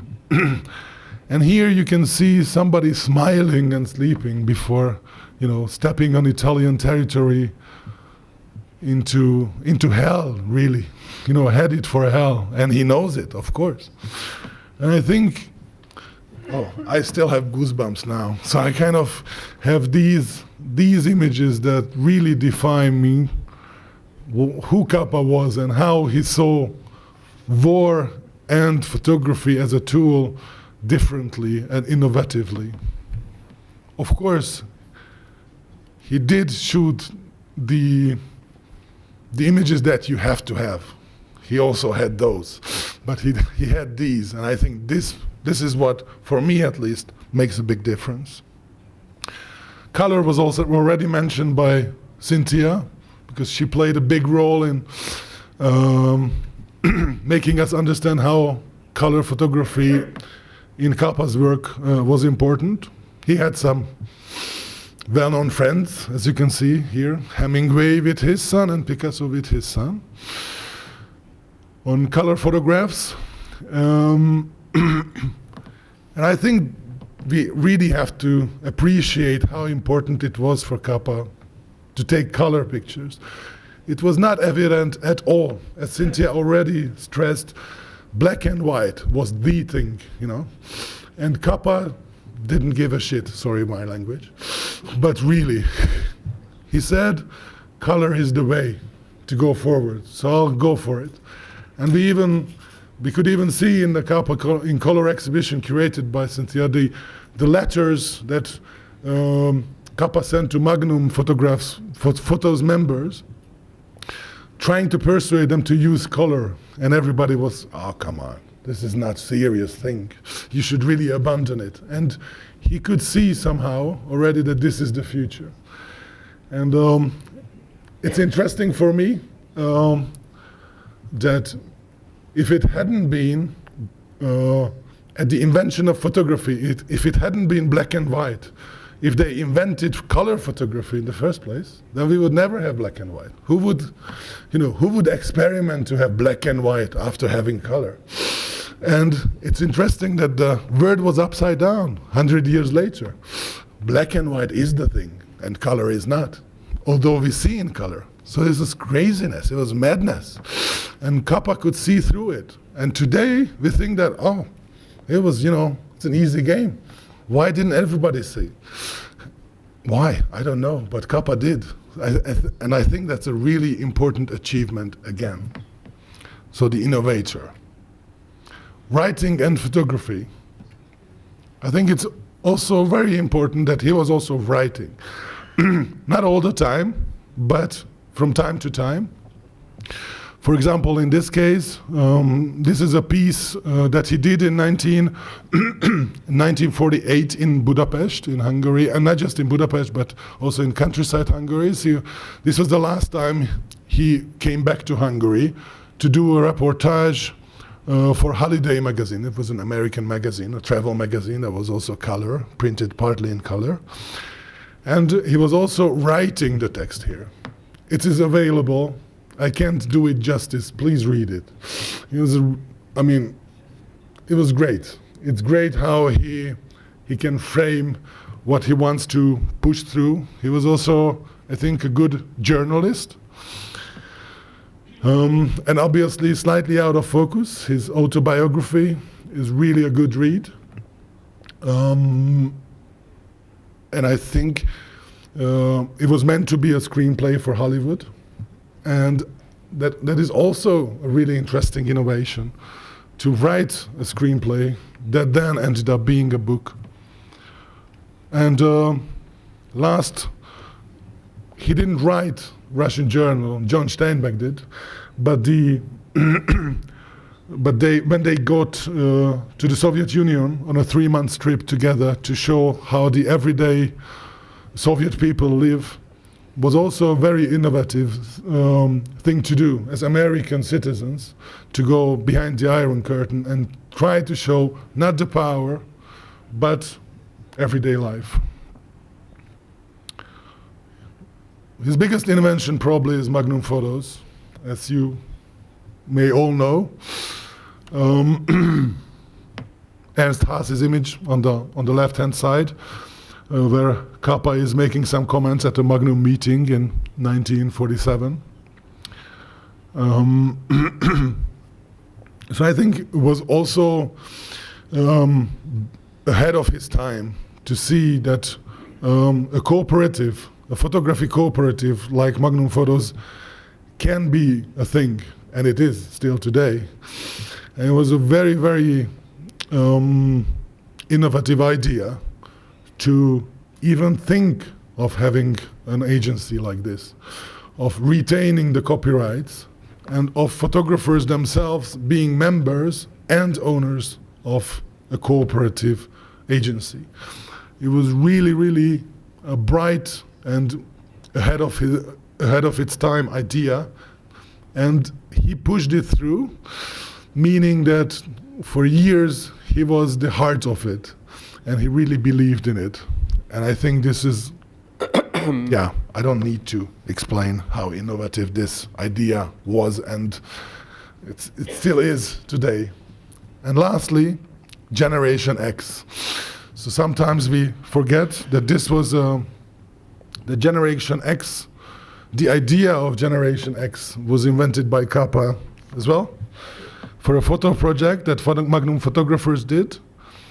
And the idea itself to photograph the young generation after the war, the up-and-coming generation, if you will, I think is also very, very pivotal and very interesting. And to give it a name, again, to brand whatever you want to say, to package it in a way so that it can reach people, is, I think, very, very,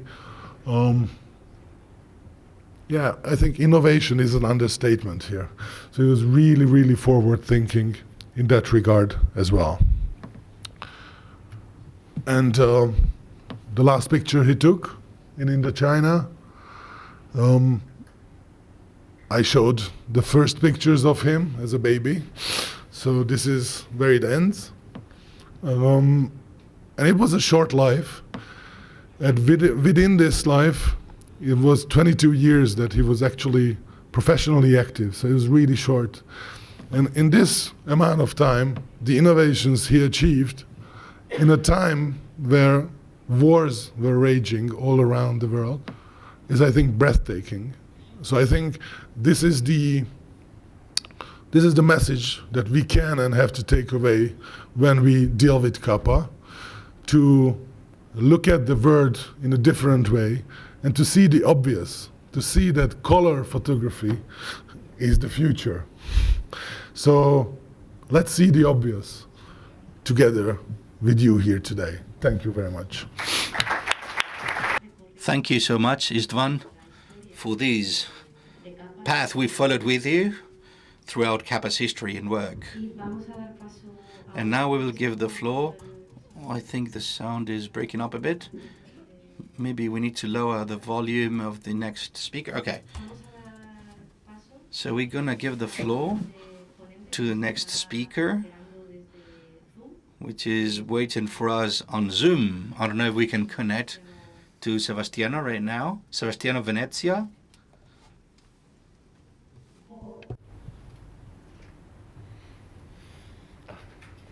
Perfecto, voy a ir entonces. Okay, so I'm going to introduce him. This second presentation, which is called Fragments of War in Sicily, the Museum of Photography of Robert Capa in Troina. And the speaker is Sebastiano Venezia. He's currently Councilman of Culture of Troina and Deputy of the Sicilian Regional Assembly. Graduate in Modern Letters by the University of Catania since May 2015. He has been a professor of Modern History and Mediterranean History at the Department of Humanities of the same university. In July 2016, he was appointed president of the Fondazione Famiglia Pintaura, member of the Democratic Party, who won the mayoralty in Troina in 2013 and re-elected in 2018. His political management made him a target of organized crime after reviewing the lease contracting of the municipal forests, which were in the hands of mafia families. For that reason, he has been living under police protection since 2014. In October 2021, he inaugurated the Museum Robert Capa Photography in Troina, which pays tribute to the suffering of the Sicilian city during the Second World War from the images captured by the Hungarian-American photojournalists. Good morning, Sebastiano. Buongiorno a tutti voi, un cordiale saluto agli illustri relatori presenti a questo convegno, un ringraziamento particolare alla Fondazione Anastasio De Gracia e a tutti gli organizzatori di questo importante incontro che si tiene oggi e domani a Madrid. Nel corso del mio breve intervento vi parlerò dell'operazione Husky in Sicilia durante la Seconda Guerra Mondiale e di Robert Capa, che fu presente nei luoghi della battaglia di Troina in particolare. Molti di voi si stanno chiedendo che nesso abbia Robert Capa con Troina, un piccolo comune della Sicilia interna. Nel corso di questa breve relazione spiegherò anche questo aspetto. Tra il mese di luglio e il mese di agosto del 1943 le truppe anglo-americane decisero di liberare l'Italia dall'occupazione nazifascista, partendo proprio dalla Sicilia attraverso la prima operazione di sbarco in territorio europeo. E in questo scenario di guerra, di distruzione, si trova ad operare in questi 38 giorni di battaglie Robert Capa, che già aveva partecipato alla guerra civile spagnola qualche anno prima, esattamente come voi sapete bene, nel 1936. Lui si fa paracadutare il giorno prima dello sbarco nelle campagne siciliane, rimane impigliato su un albero e solo il giorno seguente, quando era venuto lo sbarco, alcuni soldati lo liberano e in quella circostanza inizia il suo percorso di fotoreporter di guerra. Era stato purtroppo licenziato dalla rivista Collier e stava per essere rispedito a New York, grazie però alla sua amicizia personale con il generale Roosevelt, riesce a stare ancora in Sicilia e poi, dopo la pubblicazione sul Life del reportage di guerra sulla battaglia di Troina, viene assunto, come vi dirò, dalla rivista Life, e questo gli consentirà di rimanere al seguito degli americani anche dopo. Le truppe anglo-americane impiegano 38 giorni per conquistare l'intera Sicilia e sono costrette a rimanere fermi per 6 lunghi giorni di duri combattimenti su Troina, perché grazie alla sua posizione strategica, che viene considerata la chiave di volta della cosiddetta linea dell'Etna, impedirà agli americani di andare avanti nell'opera di conquista. In questo scenario, come vi dicevo, Robert Capa scatta alcune delle foto più significative della sua carriera di fotoreporter di guerra. Le foto che vengono scattate da Capa nella Sicilia occidentale, in particolare a Palermo e a Monreale, sono foto in cui emerge una dimensione della vita quotidiana che accoglie la presenza americana con giubilo, con festosità. E queste foto che rivediamo a Palermo e a Monreale soprattutto hanno anche un obiettivo, che era quello di legittimare l'interventismo militare in Europa da parte degli Stati Uniti. Una parte significativa dell'opinione pubblica americana aveva espresso perplessità sull'interventismo militare in Europa e quindi occorreva far passare il messaggio che quella che si stava compiendo non era una guerra di occupazione, ma una guerra di liberazione. E questo doveva essere ben presente e tenuto nella debita considerazione non solo dall'opinione pubblica americana, ma anche dagli stessi siciliani che attendevano questa liberazione dalla dittatura fascista da parte degli americani. E quindi queste immagini limpide di gente, di bambini che sta a contatto con i soldati che distribuiscono dolciumi e altri generi alimentari e che sfilano per le vie del paese e in mezzo alla folla, diciamo, sono delle immagini molto eloquenti e significative che permettono in quell'epoca di fornire un impatto comunicativo di notevole importanza.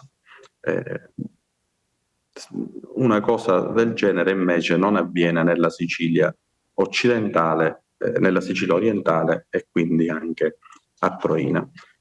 Dicevo che gli americani erano coscienti che la Sicilia ormai era presa e occorreva arrivare al più presto a Messina.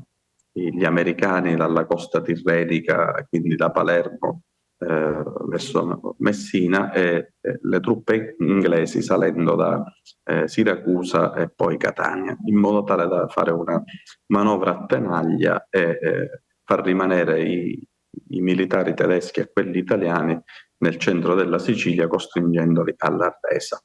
I generali tedeschi intuiscono questa operazione e organizzano una linea di difesa che doveva consentire di rallentare l'avanzata anglo-americana e di trasportare uomini e mezzi dalla Sicilia alla Calabria e per riorganizzare, diciamo, una controffensiva. E in questo contesto particolare, Capa si trova ad operare appunto su Troina. La città era stata sottoposta a 6 lunghi giorni di bombardamenti, con un terzo del centro abitato completamente distrutto e 116 vittime civili, 1600 soldati morti durante i giorni della battaglia. E quindi a Capa, diciamo, Capa ha la possibilità in quel momento di scattare delle foto in cui emerge nella sua crudeltà, diciamo, la violenza della guerra. E difatti nel suo diario personale, in quei giorni di violenti combattimenti, scrive questo: Troina fu dura, ci vollero 7 giorni per conquistarla e perdemmo una grande quantità di uomini. Era questa la prima volta che seguivo un attacco dall'inizio alla fine, ma fu anche l'occasione per scattare alcune ottime foto. Pensavo che non avesse alcun senso questo combattere, morire e fare foto, quando il generale Roosevelt, sempre presente dove la battaglia era più dura, si avvicinò e puntando il suo bastone verso di me disse: Capa, al quartier generale di divisione c'è un messaggio per te. Dice che sei stato assunto all'AIF. E quindi da Troina, ecco, passa anche una tappa importantissima della carriera di fotoreporter di guerra di Robert Capa, e il comune che ho avuto l'onore di amministrare per 10 anni ha intuito questa presenza significativa nel nostro territorio e nel 2015, quando la Fondazione Alinari insieme al Museo nazionale ungherese di Budapest organizzarono una serie di mostre su Robert Capa in Italia, prima a Roma, poi a Firenze, poi a Genova e poi a Milano, decidemmo di ospitare anche nella nostra cittadina questa esposizione, che richiamò migliaia e migliaia di visitatori da ogni parte della Sicilia. E in quel contesto maturò anche l'idea di realizzare uno spazio permanente che potesse come dire, ricordare ciò che accadde 80 anni prima in quel territorio e che noi conoscevamo solo attraverso il racconto dei nostri nonni e al contempo onorare la memoria del più grande fotoreporter di guerra di tutti i tempi, esponendo le foto dove lui stesso le ha scattate. Mandiamo all'ICP di New York due nostri studiosi di fotografia, Lucilla Caniglia e Alessandro Castagna, e proprio dalla ricerca dei negativi, in parte anche inediti, conservati all'Istituto, al Centro Internazionale di Fotografia di New York, grazie all'aiuto di Cinzia Jung, che so essere presente al vostro convegno e saluto calorosamente, acquisiamo queste preziose immagini. Si tratta di 62 scatti, in gran parte fino a quel momento non erano state mai stampate dai negativi originali, e queste immagini sono preziose testimonianze che documentano con una straordinaria efficacia la crudeltà della guerra in Sicilia, la sofferenza della popolazione civile e la vita quotidiana degli abitanti in quei luoghi invasi e ridotti in macerie dai bombardamenti. E nel 2021 viene inaugurato, dopo 5 anni di duro lavoro, questo nostro museo, che conserva molti scatti di grande valore, come vi dicevo, di Robert Capa. In questo percorso espositivo, ecco, si può scorgere non solo la presenza di foto che ci danno contezza della crudeltà della guerra, con immagini di soldati uccisi, ma l'occhio di Capa era sempre rivolto nelle sue immagini alla gente più che ai combattimenti. Le sue foto infatti hanno sempre lo sguardo rivolto alla popolazione civile, alle vittime innocenti della guerra, ma tra una battaglia e un'altra Robert Capa non mancava di fotografare anche scene di vita quotidiana della Sicilia degli anni 40, in cui la grande miseria dei contadini, diciamo, veniva fuori anche attraverso gli scatti, che ci restituiscono un affresco molto efficace di ciò che era appunto la società e l'economia della Sicilia di quegli anni. E quindi, accanto, diciamo, alle foto più significative relative alla guerra, Capa ha donato alla Sicilia anche molte foto che ci fanno capire come si viveva in quegli anni nella nostra isola. E vorrei mettere in evidenza, prima di chiudere questo mio breve intervento, anche la dimensione antropologica della fotografia di Capa, quindi non solo il fotoreporter di guerra in senso stretto, ma anche quell'antropologo che attraverso la forza evocativa e l'efficacia comunicativa della fotografia, ecco, riusciva a cogliere aspetti ed elementi significativi degli anni in cui operava e nei vasti territori in cui è stato impegnato nella sua carriera. La foto, diciamo, più significativa che è stata scattata in Sicilia, che è una delle foto più conosciute di Robert Capa, insieme a quella del miliziano spagnolo, è quella del soldato americano e del contadino che indica la strada dove sono scappati i tedeschi. È una foto scattata nel luglio del 1943 a Sperlinga, a pochi chilometri da Troina, e questa foto è da considerarsi come una sorta di affresco caravaggesco, in cui diciamo, al di là della dimensione estetica di questo scatto, diciamo, è possibile rilevare una serie di passaggi che, come dire, fanno diventare questa foto anche una sorta di dipinto d'arte, perché le inclinazioni delle colline che sono sullo sfondo della foto sono allineate con le pendenze del bastone del contadino che indica agli americani la strada che avevano percorso i tedeschi prima di fuggire, e da una parte ecco, l'imponenza della forza militare americana rappresentata da un soldato altissimo, piegato in tre, che è alto quasi quanto il contadino all'impiedi, il povero contadino siciliano. E quindi l'esperienza di Capa in Sicilia confermò appunto il suo convincimento, ci consegna anche una dimensione umana del suo impegno militante come fotoreporter di guerra.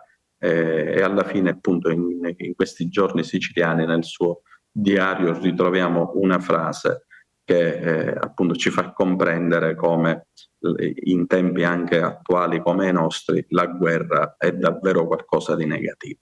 E lui stesso appunto scriveva dopo i giorni siciliani e dopo i giorni troinesi della dura battaglia che la guerra è un inferno che gli uomini si sono fabbricati da soli.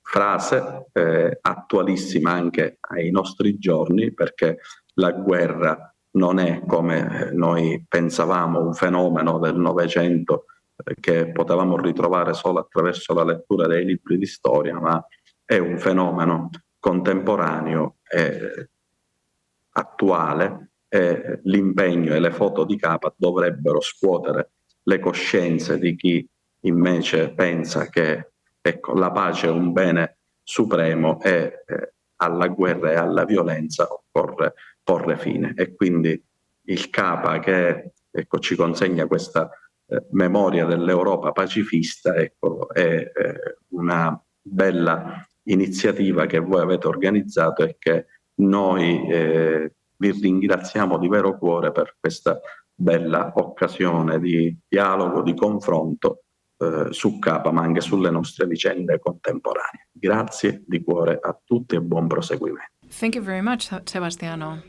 for this presentation, for explaining all this, the creation of that museum of the photography of Robert Capa at Troina.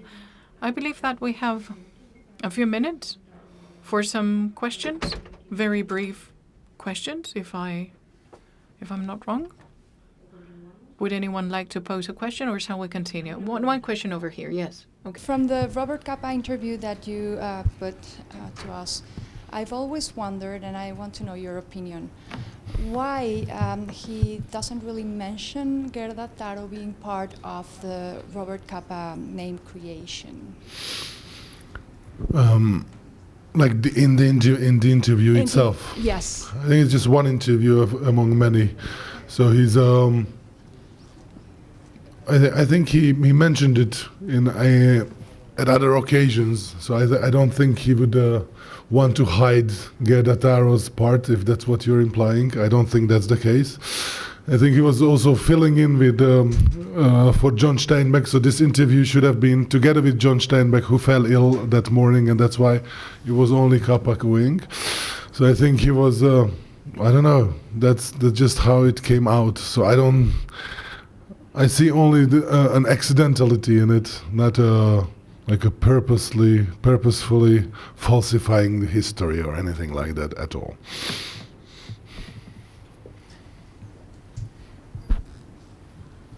Pues si os parece, continuamos. Okay, if you agree, let's move on to the next presentation. Later on, if we have time, we can continue and pose additional questions. Let's move on to the third presentation. The title is Robert Capa, the photographer born in Paris And Michel Lefebvre Peña, who is a reporter, is going to be holding this presentation, double nationality, French and Spanish, and his father was a Spanish Republican forced to exile. And for 40 years he has been working for the newspaper Le Monde, where he is responsible for special matters and editor-in-chief of the history section at Le Monde. In addition to that, he's the author of abundant bibliography on war photojournalism between 1936 and 1945, focusing on the Spanish Civil War and especially on the work by Robert Capa. This interest has led him to collect photographs of the Civil War in Spain and the Second World War. Among his publications, we have the work Robert Capa, The Footprints of a Legend, written together with Bernard Lebrun, or Graphic War. He has also curated multiple exhibitions in Spain and France. Finally, he's the promoter of the initiative that remembers in Paris the studio of Robert Capa, and there is a plaque indicating the place. And he has also been the director of this publication, which is related to an exhibition that has recently finished in Paris, and we're going to be lucky enough to visit that in Madrid, the Círculo de Bellas Artes, in September 2025. So, without further ado, I give the floor to Michel Lefebvre. Espera.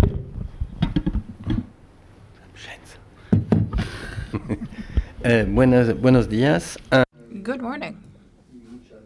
And thank you very much for inviting me over to this workshop. Last year, I went to Robert Capa's festival and I could see the Pieroncelli 10 house, and I think that the work put in by the foundation at the university and the recovery of Robert Capa's work surrounding the Pieroncelli 10 house is a great idea. A magnificent idea. And another great idea was to invite over people from all over Europe and the US who are devoted to the work around the figure of Robert Capa. There's a person who is really important in everything that has to do with Robert Capa, who is not too well known. He's a Spanish guy called Carlos Serrano. He used to be a professor at the Spanish Institute in Paris, and he passed away in the 90s. And previously,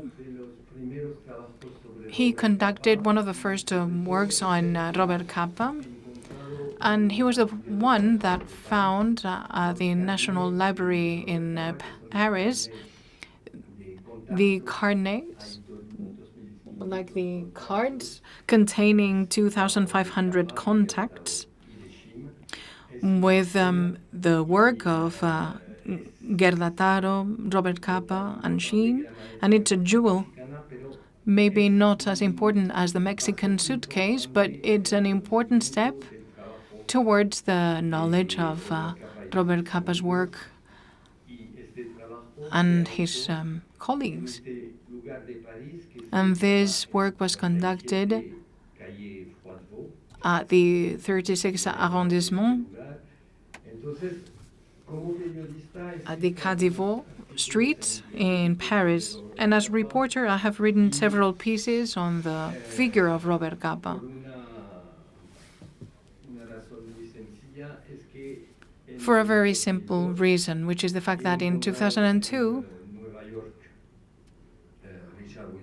I found Richard Willem, Robert Capa's biographer, and I was preparing a book on the International Brigade, which has been traveling all around Spain in an exhibition, and I wanted to see what Richard Willem had at the ICP on the International Brigade. We held good meetings and we had good contacts, and later on, Richard Willem provided me with a lot of information and photographs that allowed me to write really important pieces for my newspaper.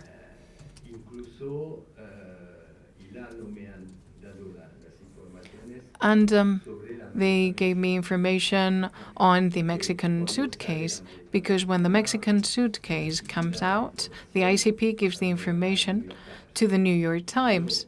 And I was the editor-in-chief at the cultural desk at my newspaper, and he asked me, do I have more, if I had more than the New York Times, but it wasn't the case. So I called another friend, a very important friend in the history of Robert Capa, he passed away, who was Jimmy Fox.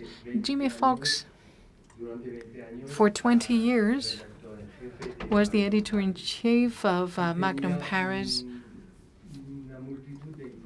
and he had a myriad information on Robert Capa and Magnum photographers, and he was an amazing man. So I phoned him up, and he says, well, I'm going to send you the emails with Richard William, and you're going to see where the Mexican suitcase stems from. So I published at my newspaper a small piece saying that the man who has given the Mexican suitcase to ICP is Benjamin Tarver, and some additional information that the ICP had not provided us with. And I need to quote also another person who has helped me a lot, who is Cynthia Jung. And there's also some important characters in Robert Capa's history. For example, Mr. Susperegui,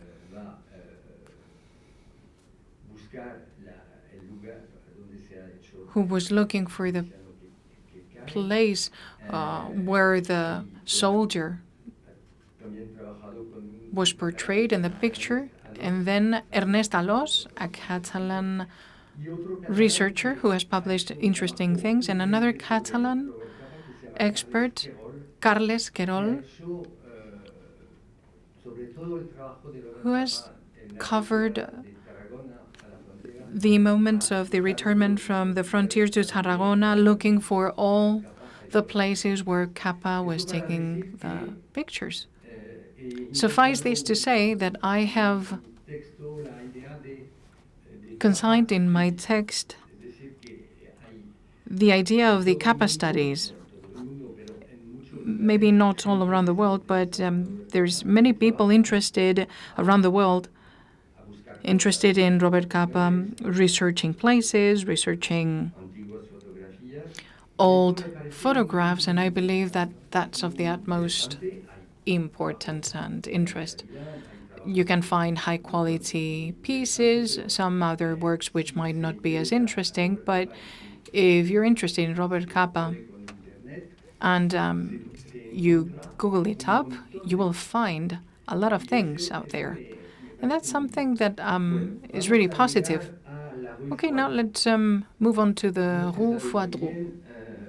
As you know, Robert Capa reaches Paris in 1933 after exiting Berlin, and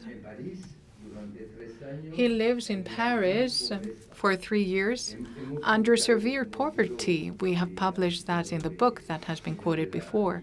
But the footprints of the legend, mail from Robert Capa to his mother, where you can tell that his mother is helping him quite importantly, because they're living with Gerda Taro under severe poverty. So those mails exchanged from Robert Capa to his mother constitutes a jewel, a historic jewel. And Cynthia Young has worked a lot on this topic. Maybe one day those mails are going to be published, and it will constitute an important source of knowledge.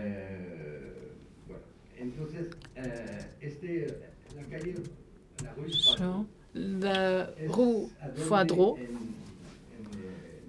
is where in March 1937, Robert Capa rents an atelier, and 6 months before, no one knew Robert Capa. He had published some pictures which were unsigned, and it's the pictures that he takes in the Madrid battle where you can find the Vallecas photographies,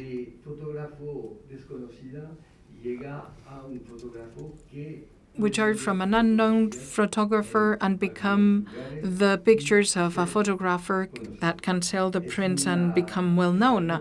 So he moves from one situation to the other, and it's incredible, that step, because it's a moment in which there are too many photographers in Spain, but it's him who takes the best pictures. So at the Rue Froidevaux, which still exists, but which is in private hands, there is a local comprising 60 square meters, perhaps, where he does the work, and he reveals the pictures. And Chiqui Valls is an important friend, and Tatsi Tsigani and Pierre Gasman is also close by. There's a secretariat, Madame Garay, in that space, and they do the printing of the photographs, and the clients come here to ask for those prints, and they have the material to show in the pictures, and another material, which is the films and the contact cards, and the clients leave with the prints. So this is the pre-configuration of what's going to constitute the Magnum Agency. So in 1939, Robert Capa has a fixed idea, which is to flee from Paris because there is a pending loom in the horizon, which is the war against Germany, and he wants to exit France. And he's lucky enough because he gets a visa card provided by Pablo Neruda.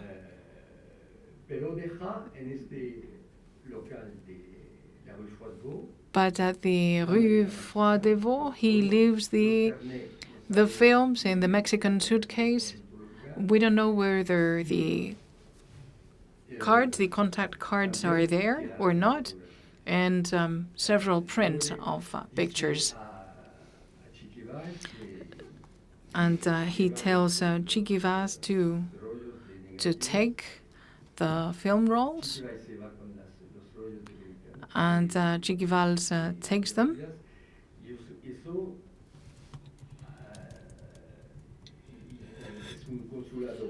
And the Mexican consulate has the film rolls.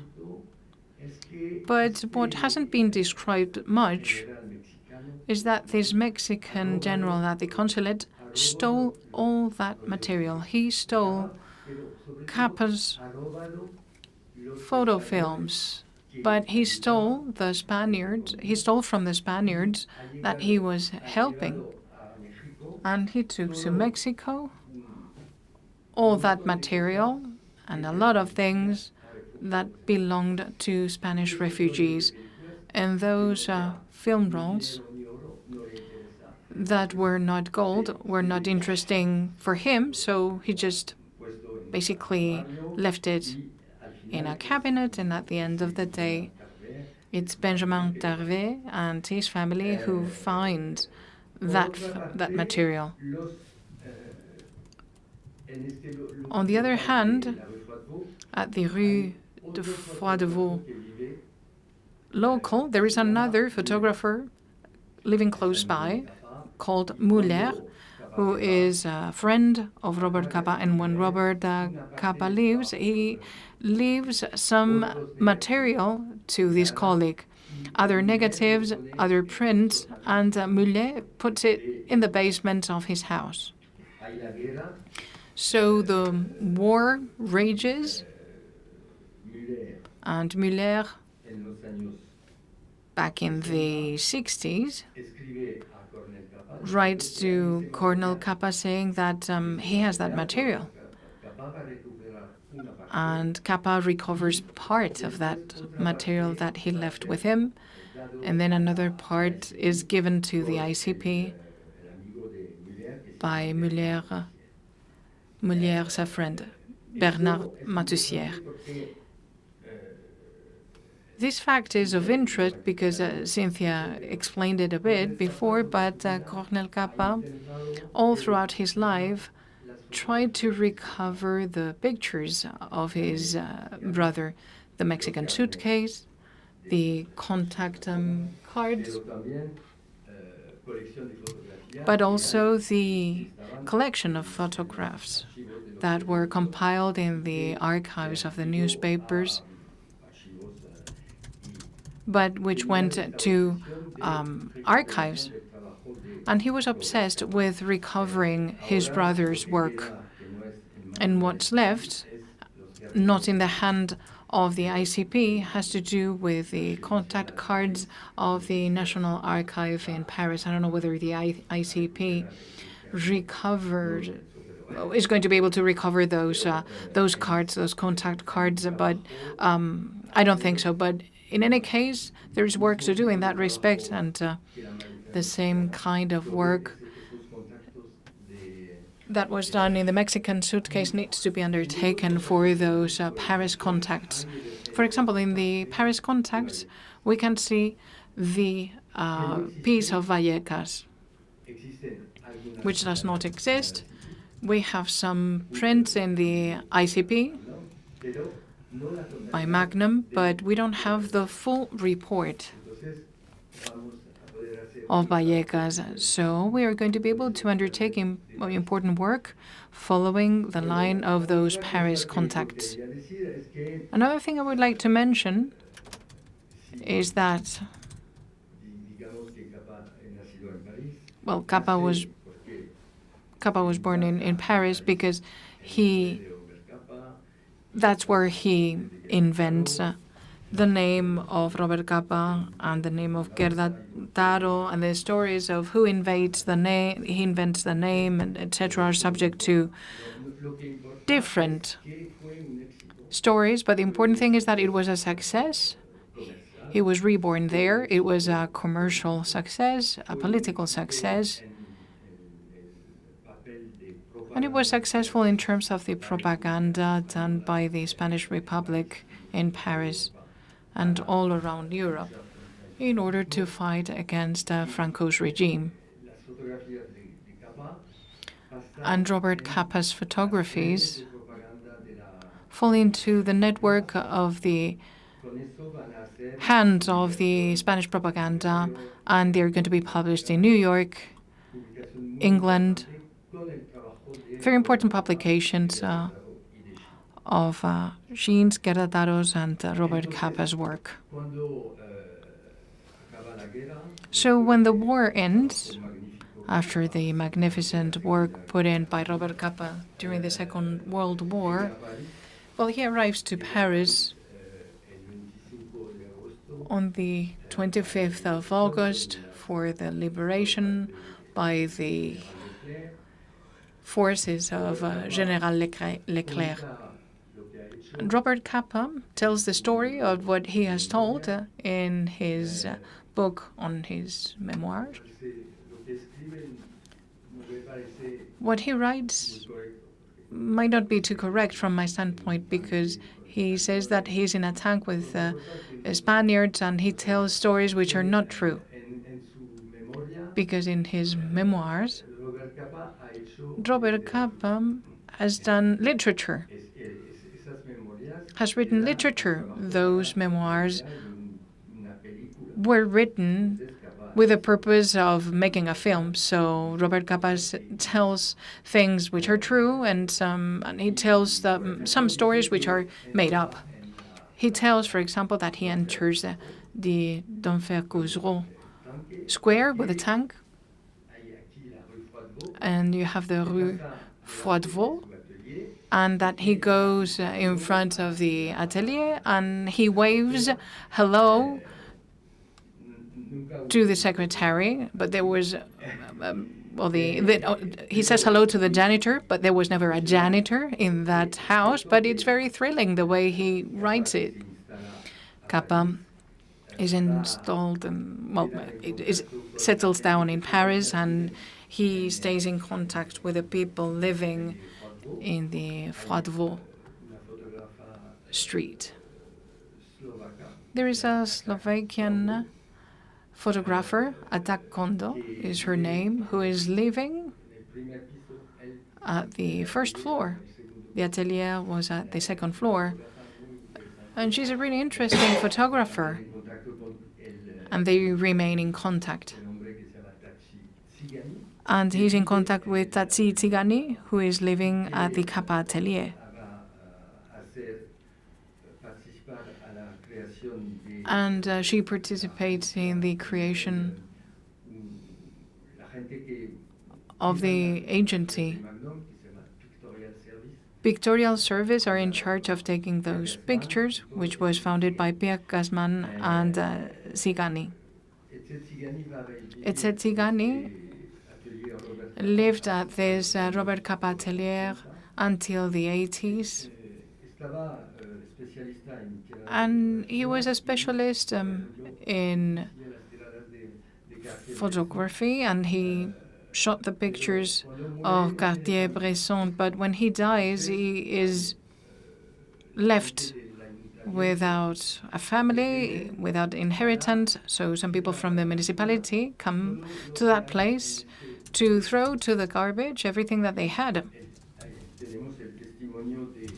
And we have the testimony of Bernard Matissier, who was 18 years old and who saw the people from the municipality throwing to the garbage boxes and boxes of photographs. The Coda films, etc., all of that went to the garbage. That's appalling, we can say.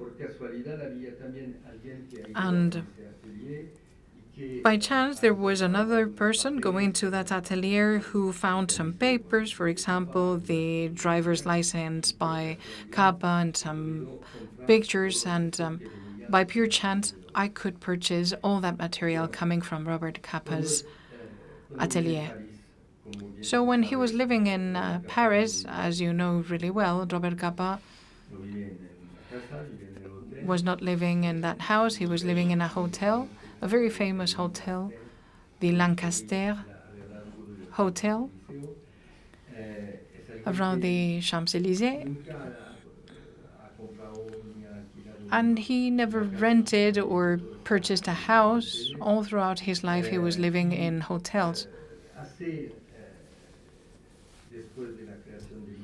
And after creating the Magnum agency, he was always living in Paris, or almost always in Paris, and the Magnum headquarter offices are not far away from the Champs-Élysées.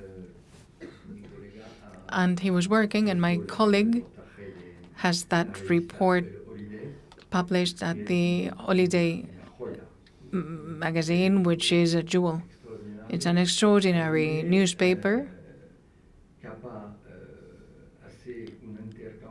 And Capa makes an exchange of pieces and photographs against holiday houses. He's going to make a report on ski holidays at the Alps, in Deauville, etc. So he does that swapping work, which is not the work of war photo reporter. He doesn't want to be just a photo reporter of wars, And he helps his friends from the Rue Froidevaux, Taekwondo, for example, who is going to work at the Pictorial Service Lab with his colleague Ed van der Elsken, a very well-known photographer, but who is not too well-known back at the time. So Capa is living in Paris, and he says that he makes money in New York, and he likes to spend it. He likes to spend it in Paris.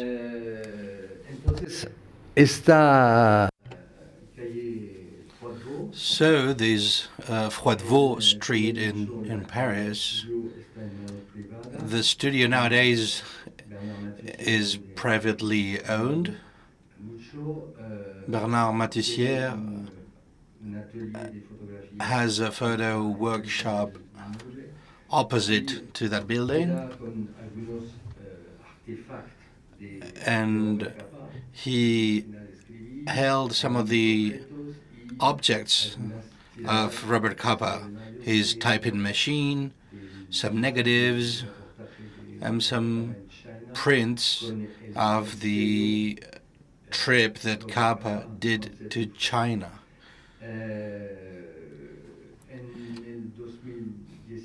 In 2018, with some friends, we convinced the City Council of Paris to install a plaque. And we have the idea that the plaque needed to be about Robert Capa, but also about Gerda Taro and also Chim. There's something about the work done in a jointly manner by these three photographers. There is a common thread there about defending the job itself of photojournalism. That's why when we say Robert Capa, we need to include more people. Also, Cartier-Bresson, they were the inventors of the modern photojournalism. Not photojournalism itself, but the modern conception of photojournalism. And this idea is about defending the publication of pictures with the right captions, that photographs keep the negatives and not the newspaper, not the agency, as was usual back in the day.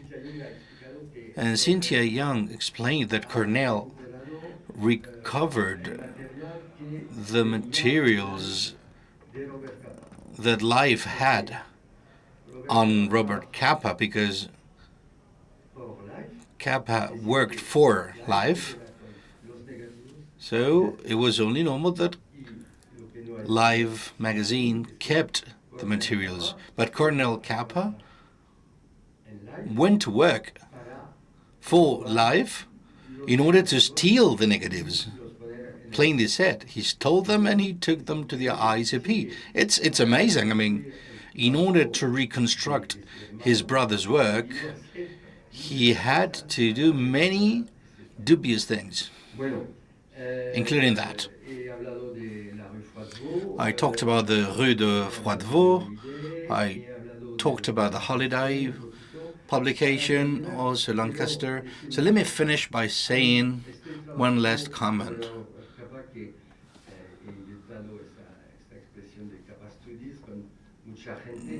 I'm part of a new research field on Capa, quote, quote, new, which is the literature that he wrote. Because in one of the first literature books, literature in quotes, which was written by François Maspero, a French writer, that was the first piece of literature on him. But then many other literature works spoke about him, and I read them, and whenever I read them, I get angry, because when I write about something, I am certain of what I'm saying. which doesn't seem to be the case in literature. Literature follows other criteria. If literature doesn't find the facts, literature makes up the facts. So I don't know, it's interesting to see that Robert Capa and Gerda Taro, in a lesser degree Chim, they are literate by now. They are characters in the world literature. So I'm really interested in all the literature works that are published with Capa and Taro as main characters. We have documentation on everything that happened in the 20s and 30s, and I really appreciate all of you that are working in that field. Thank you. Muchísimas gracias, Michel. Istvan. Thank you so much, Michel and Istvan. We're going to have more people now on this table, so please take a seat. Okay, I'll leave, says Michel. No. Thank you for your presentation. Una pregunta. Sí. Oh, there's a question. We don't have much time. Yes, go ahead. Very quickly.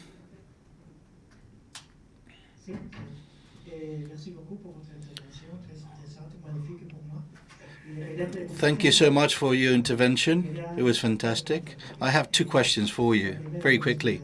First one, as a historian from Vallecas, I was really interested about the information you said that could be published about the bombing of my district of Vallecas. What type of information were you referring? I understand it is not graphic materials, maybe letters about that trip in order to document the bombings that happened in Vallecas. And secondly, I think I understood that you are a descendant of Spanish refugees. Okay. So the first question, I didn't understand. What did you mean with the second part? Do I need to... Do you want me to talk about my father? No. I just wanted to confirm that, no, we don't have time. I know. I'm interested in that too, but we don't have time for that. My only question is, what type of information or documentation can we have about the bombings that happened in Vallecas? And what about Capa's work on that? Thank you. What I was saying is that in the materials of the National Library, we see some materials about what he wrote about Vallecas. I'm not familiar with it. I'm not aware. I don't know if all those photographs that are in the National Library, I don't know if they are well known or if there are some new prints that no one knows about. So the difficult thing here would be there needs to be a comparison between what the ICP has on that bombing and what Magnum has. I don't know, the ICP has to study if there are photographs in that that are not known.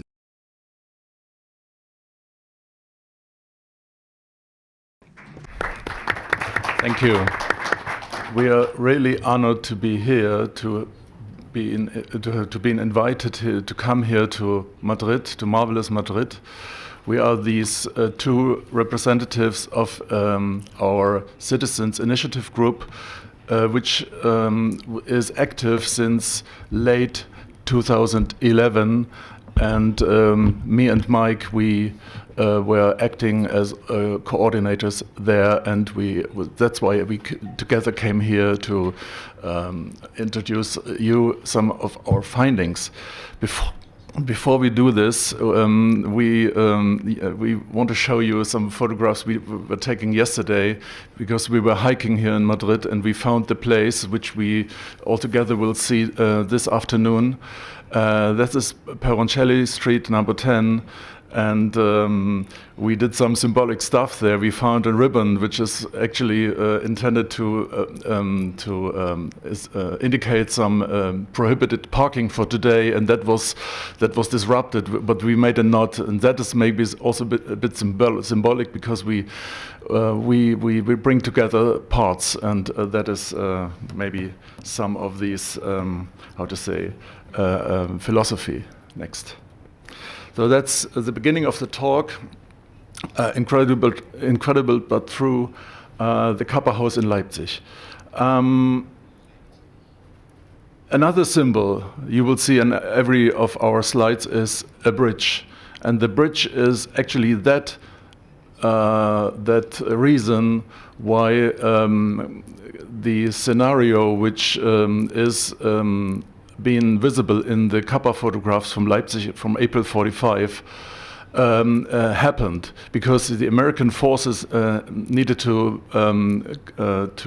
cross the bridge, and the bridge is nearby the place. And the bridge is also, as a bridge is always, is bringing together two sides of the river's banks. So next one, please.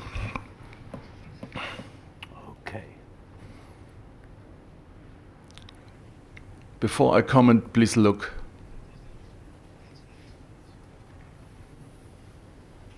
It's in an eternal loop. You see it. We will see it twice or three times.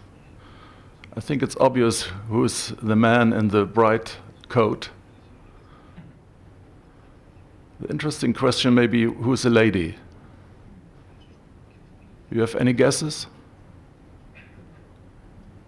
We are guessing this is Lee Miller and Robert Capa, and that is 4 days before they came to Leipzig, in the city of Naumburg at the East Station there, because there were many prisoners of war in the background. You see them, and they were accompanying these 96th Infantry Division of the U.S. First Army.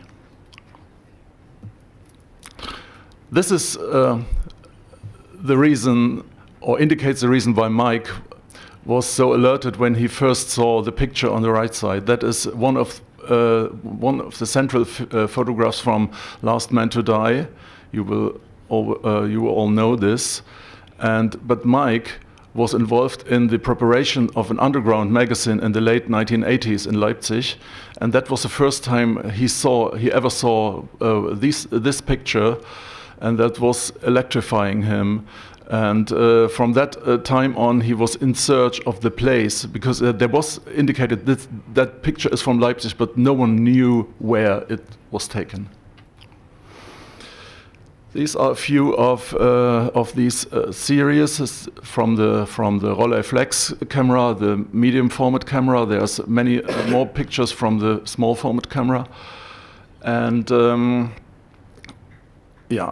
May I draw your attention to some side details. You see the victim, of course, but what you also see is a desk chair.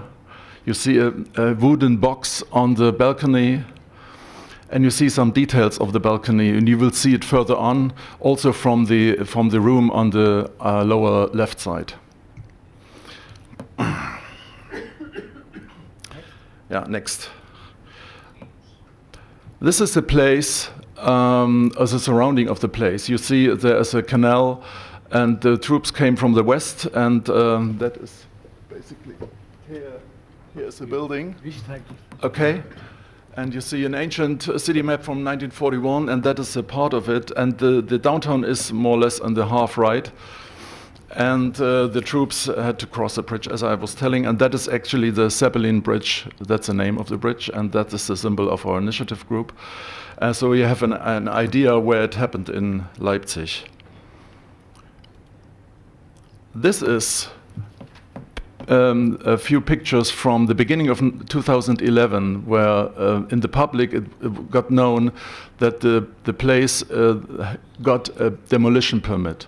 So the building, you will soon see a picture from outside, the building was about to be removed soon because it was a danger for the public. No one was living there for more than a decade, and it was a ruin. And Mike took a friend of him, Jan Rohwetter. He was an expert for ruins, and they were courageous enough to enter the building. That was actually dangerous. You see a few pieces, a few parts. By the way, on the left side, that is actually a floor higher than the room which was documented in the Capa pictures. And the picture on the right is mirrored. It's not the room, but Mike was not sure, and he was still searching. Next. Please. It's time enough to say please, yes. You see another picture from inside, and that is the main entrance of the building where the troops may have entered the building. And the others you see, Mike was glad to, without injury, to leave the ruin here. And by the way, you see that star symbol. That's the star symbol from the 2nd Infantry Division Indian Head. And there's another sticker he has, second to none. That is the slogan of that infantry division. And what you see on the upper right, you see a famous person, John Lennon, who was also wearing a jacket with that symbol in his anti-war performances. Please.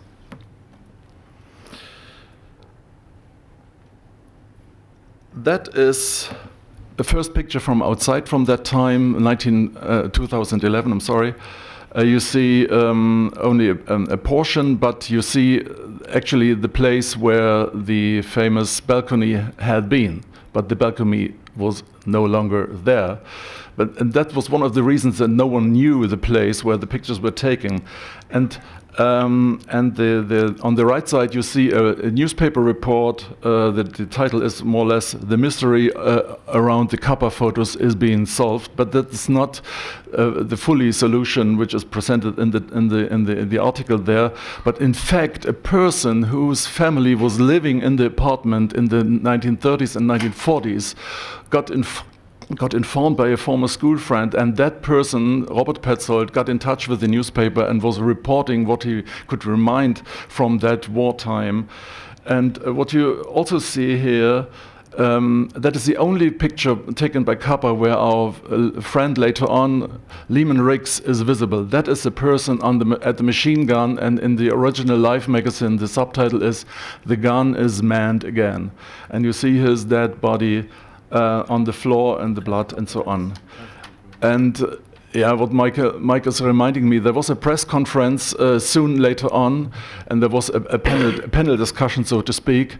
And in the panel discussion, the public was informed that the demolition cannot prevent it, and we were really sad. And I went to the press conference, and Michael was on the panel, and others. And that day, I was courageous enough to write an email to him. I've never met him before.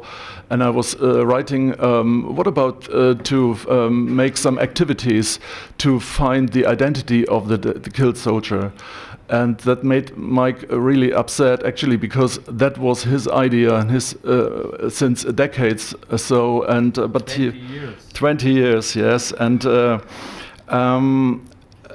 at that afternoon, I was actually searching the internet, what else, and actually I found on Flickr one of these photos, and there was a subtitle, "I know someone who was within the army troops in that apartment, and that guy is going to church with me in Cookeville, Tennessee." And I got in touch with the person, and actually that day, or the following day, we learned the name of Lehman Riggs, who is on that picture, and later on we saw him in person. 24 hours, yeah, Mike, you're right. Yeah. And then, that was between Christmas and New Year's Eve in 2011, and that is actually the core of our initiative groups since then. A politician on the left, you see me on the left, and an historian in the middle who is running the archive of the photo archive of the city of Leipzig. You see Mike and another guy who passed away. And the photographer who took the photo is a photo freak of ancient cameras. He knows all the camera types Capa was using. And we actually learned from Lehman Riggs the name of the victim, and that was Raymond Gerald Bowman, or Bauman maybe.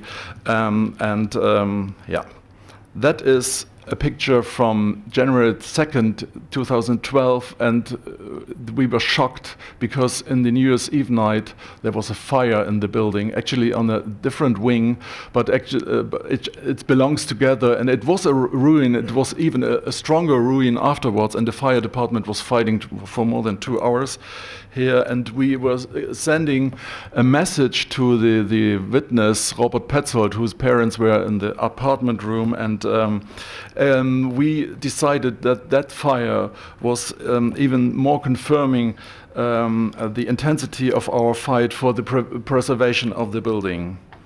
Next. The two pictures from inside were taken January 4th. Mike was courageous enough to just soon after the fire to re-enter the building alone again, and then that day he actually found the room inside, and he took first photographs here. And on the right side, there's another newspaper article informing about a soon following forced sale of the building. So, and that happened, say, I think in early February in 2012. But in between, we found actually really high interested by newspapers, radio stations, TV stations, national TV stations, and so on and so on. Here you see another pictures from March, and actually you see me because I was fully exhausted here in a meeting of our group. Mike likes it very much. He took the picture. I was fully exhausted because we were not sure. There was a new owner that was a dentist from somewhere, and that was actually those people who now owned the building. They had they wanted to follow the demolition permit and so on and so on, and we had no idea how to prevent the demolition that time. But we actually, the interest was rising and rising, and one day we were in the evening news magazine in the first TV program in Germany. And yeah, and that was a time when we the activity was still rising with the exchange with our new American friend Lehman Riggs, Cookeville, Tennessee, and there was he received an invitation to come over from us and actually from a TV station, and that. Yeah, Lehman is the pal of Raymond Bowman. I already said that, I think, but I need to emphasize that. And I went to the, that is a collage. You see Mike's photo overlaid with a Capa photo, and that was, symbolizing. Hier im Capa-Haus, dem Ort, der in unterschiedlicher Weise beider Leben bestimmt hat, treffen sich Michael Hoffmann und Lehman Riggs zum ersten Mal. Ein Leipziger und ein Amerikaner, fast 70 Jahre nach dem Kriegsende. Damals hätten sie auf unterschiedlichen Seiten gestanden, vielleicht aufeinander geschossen. Heute kämpfen sie gemeinsam gegen das Vergessen. Ich bin sehr dankbar dafür, dass Sie sich für den Erhalt dieses Hauses einsetzen. Es kann zukünftigen Generationen helfen, zu begreifen, wie furchtbar Krieg ist und dass wir alle versuchen sollten, in Frieden zusammenzuleben.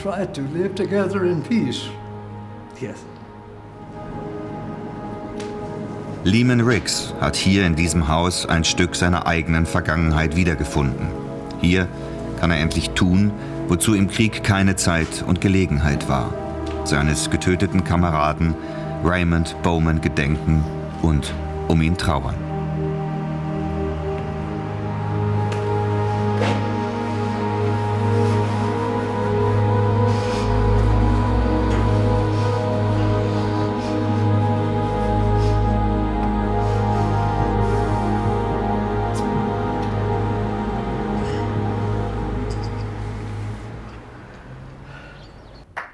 Hier im Capa-Haus, dem Ort, der in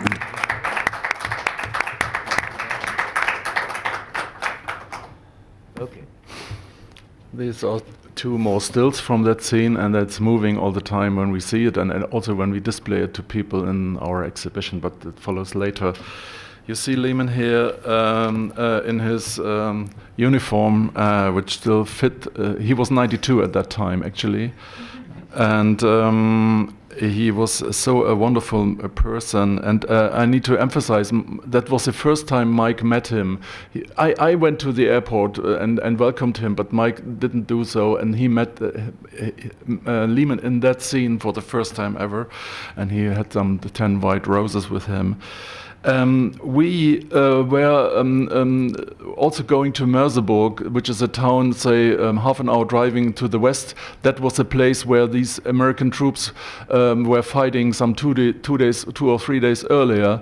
And in some of the pictures by Capa, you see these American soldiers are wearing strange leather helmets or leather caps, and there were German fighter plane leather helmets, and they took for a souvenir from that fightings in Merseburg. And it was also cold, yeah, and they were warm, and actually they were not wearing helmets for some unknown reason on the balcony. This is a picture of Raymond Jared Bowman taken on his 21st birthday, April 2nd. That was Easter Monday that year in 1945, a few weeks before he died in Leipzig. I got it from his niece. She was born in 1947, and that is the person I'm in touch since that time regularly. And she provided us with all the details of his uncle, or her uncle, and his family. Yes, and the right one is the sister Margaret Bowman. She was 2 years older than her brother, and she was born in 1922. And she got 100 in 2000. No, she was born in. She was born in 1912. I'm sorry. Yeah, and she was 100 at that year, and she was so overwhelmed that she learned that her brother, who died in 45, was re-identified, even though the family, of course, recognized her brother and their son in the pictures by Capa. These are more pictures from the inner of this building, and there was actually really little or almost no hope that we can prevent the demolition of the building. And what we not really understood that the dentist who in between purchased the building, she already searched another one, because she saw the public interested, and she refused to follow her plans for what else. So that made the way free for new things. What you see here is pictures with details you have seen before. That is actually the balcony, and these pictures were taken, I think, in the beginning of the war, and you see the brother and sister Petzold, Robert Petzold and Renate Petzold, and actually yesterday Mike was calling Renate Petzold. She's now 87 or so, and she gave us a detail I will mention later on. But you see Robert is actually, you see Robert at that time in 2012 on the right side, and on the other side you see him as a little boy. And you see also the desk chair he was keeping all the time, which was visible in the Capa photographs. This was from 2013. There was still a ruin, but in the background there was a new owner with plans. That plans were not fully unveiled to us, but you see our banners we were placing on the building. One is preservation now. That's on the lower part, and the upper part is a poster on the occasion of Capa's 100th birthday and that year. And that is a person who then owned the building, and who had serious plans for restoration, and he had the money and had a clear plan, and it took him a while so that he could go to the public and say tell us, these are my plans. That marvelous will the Capa building look like in the future, and yeah, and actually he did what he promised at that time. And in between, we were following plans to name unnamed streets in the near surroundings after Capa and the victim Bowman, and that was realized later on. Here you see pictures from the naming of an unnamed street just close by, according to Capa, and you see Mike climbing up the post here to put away the green sheet. And here you see the roofing ceremony in 2015. That was just in the midst of the renovation of the building. Yeah, you see ongoing work of the renovation and so on and so on. It looks much better, and there's still some cover. And this is the first time when Mike entered the building, which was still under renovation, and found a new placed balcony. The balcony had been removed decades before, and then you see more or less exactly the place where Capa was standing decades earlier. And what you here see is just a collection, and the butterfly here was taken within the ruin. It was just exactly on the at the window, which is on the right here on the balcony room, and you see again the victim, and you see the renovated room. And that was the information for the public that the renovation is about to end.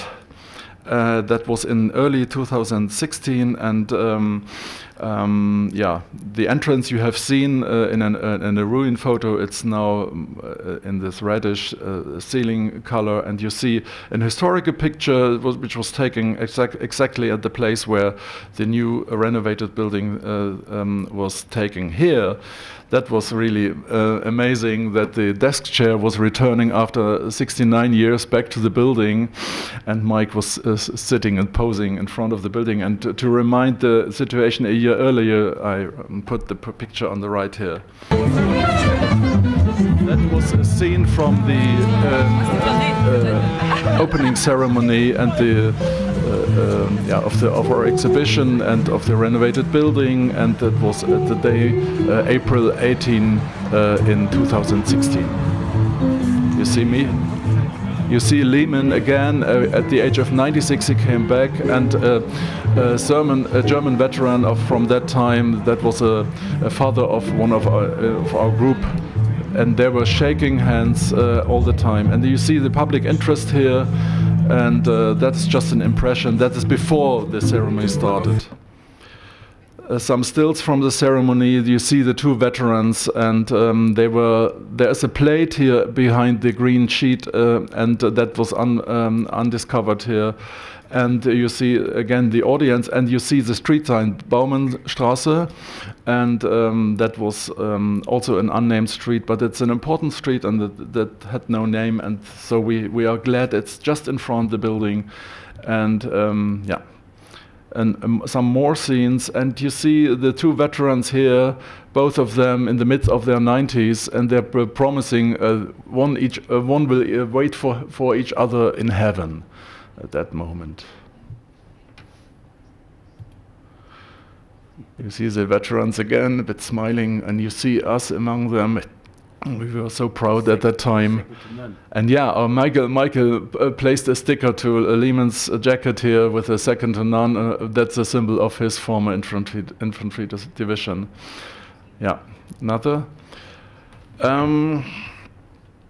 This is symbolizing Lehman's legacy to us. Actually, he was writing to Mike a letter, and he was formulating his wishes, and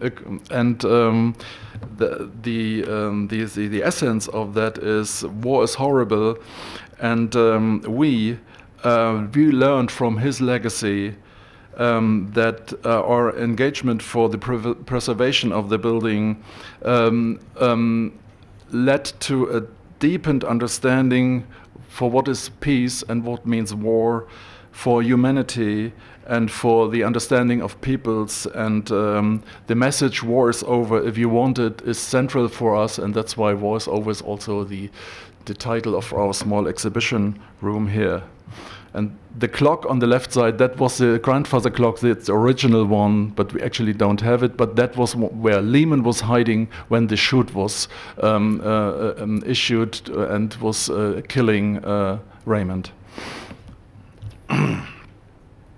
These are impressions just from the renovated building, and you all the time you can find it this way, and these are from the staircase and so on and so on. You see it's marvelously renovated, and to compare with the past, you see the same staircase to the, in German it's zweites Obergeschoss, in English it's third floor, the third floor apartment where Capa was taking the pictures.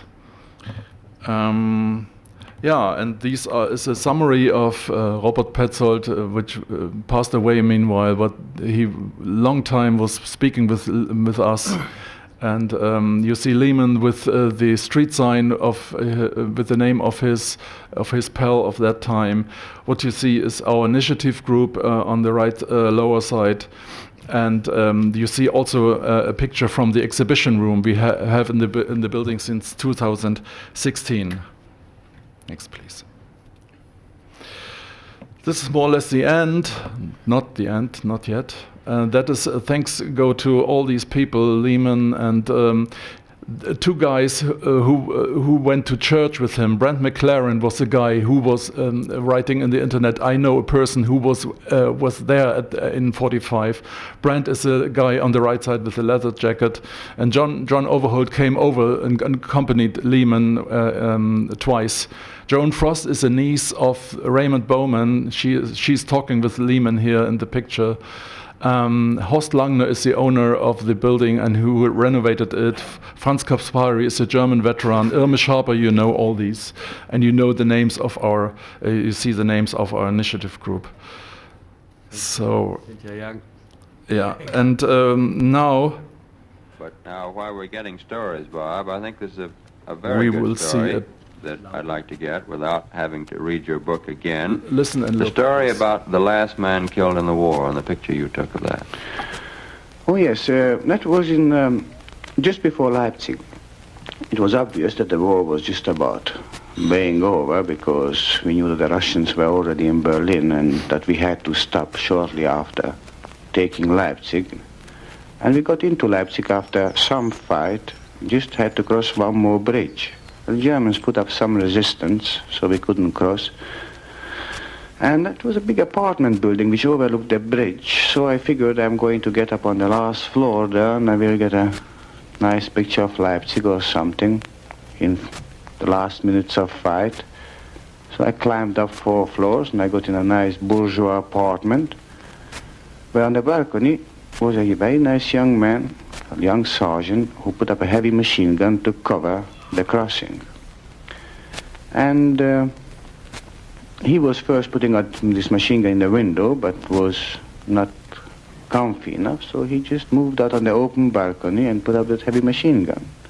I came out there too and kind of looked at him to take a picture of him, but God, the war was over. Who wanted to see one more picture of somebody shooting? We've been doing that same picture now for 4 years, and everybody wanted something different. And by the time this picture would have reached New York anyway, probably the headline would have been peace. So it made no sense whatsoever.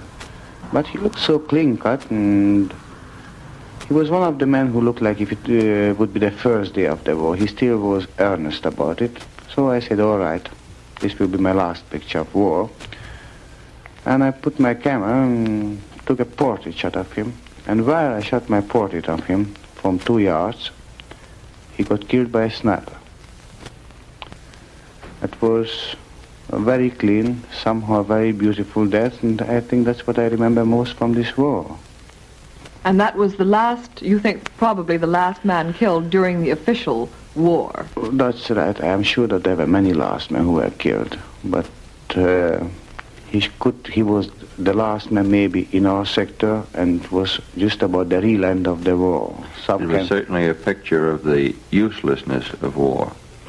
Very much so, and for me it was certainly a picture to kind of remember, because I knew that the day after people will begin to forget. So it was a kind of clean definition.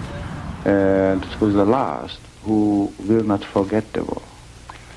Well, Bob Capa, we're going to try to get you back on this program again and again. I know you're talking with John Steinbeck at the Herald Tribune Forum this week, but we want to get in our invitation now to come back whenever you can wake up this early in the morning. Yes, and remember that everyone can read these stories and more in Bob Capa's book, Slightly Out of Focus, and the stories of Russia. They'll have to wait for John Steinbeck's book. And Bob Capa's pictures. Thank you very much, Bob Capa. And now, Tex, we have a follow-up story that we talked about the other day about Orbach's new garage parking service for their customers. Yup, it's working out beautifully. A typical chapter of the Orbach story.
Music is still continuing. I will show you this clamp.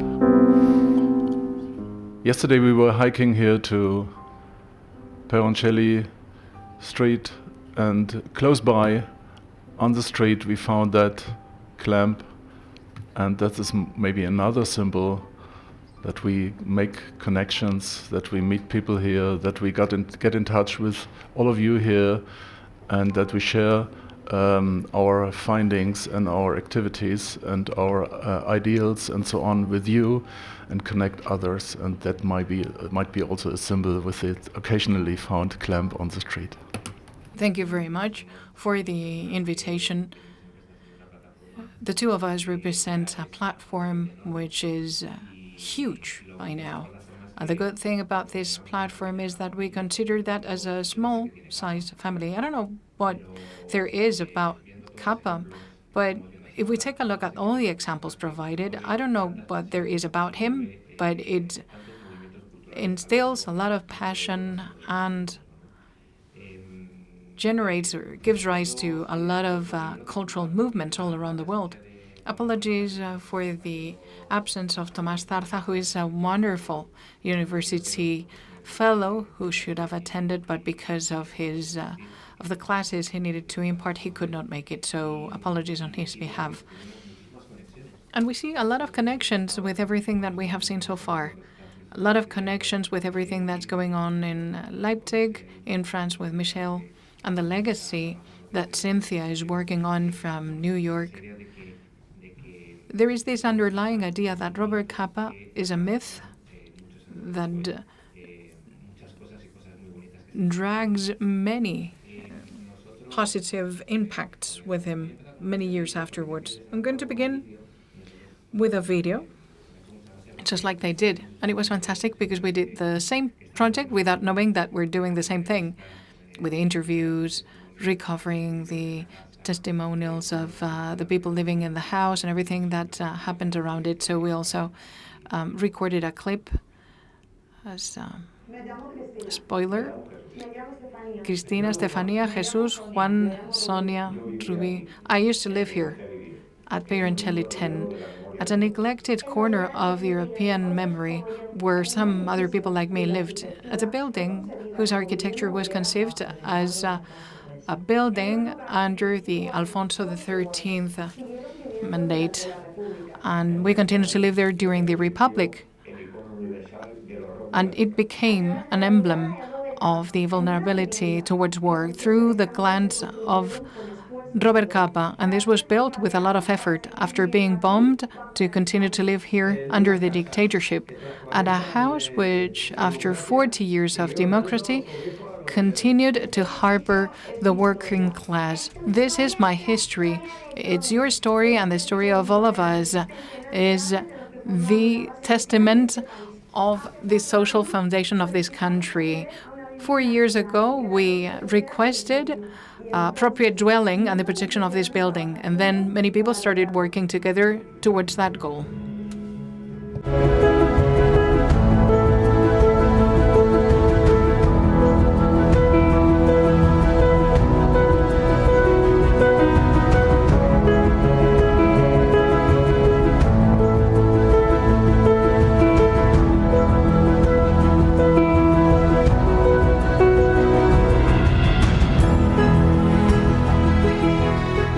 Hoy, este edificio deja de...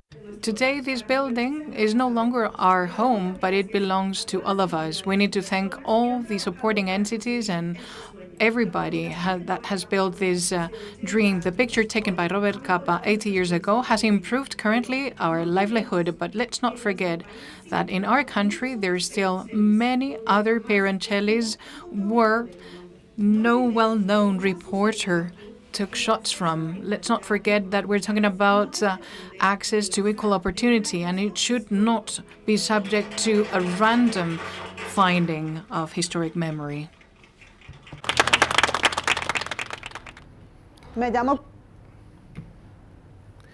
Bueno, como veis, los proyectos que...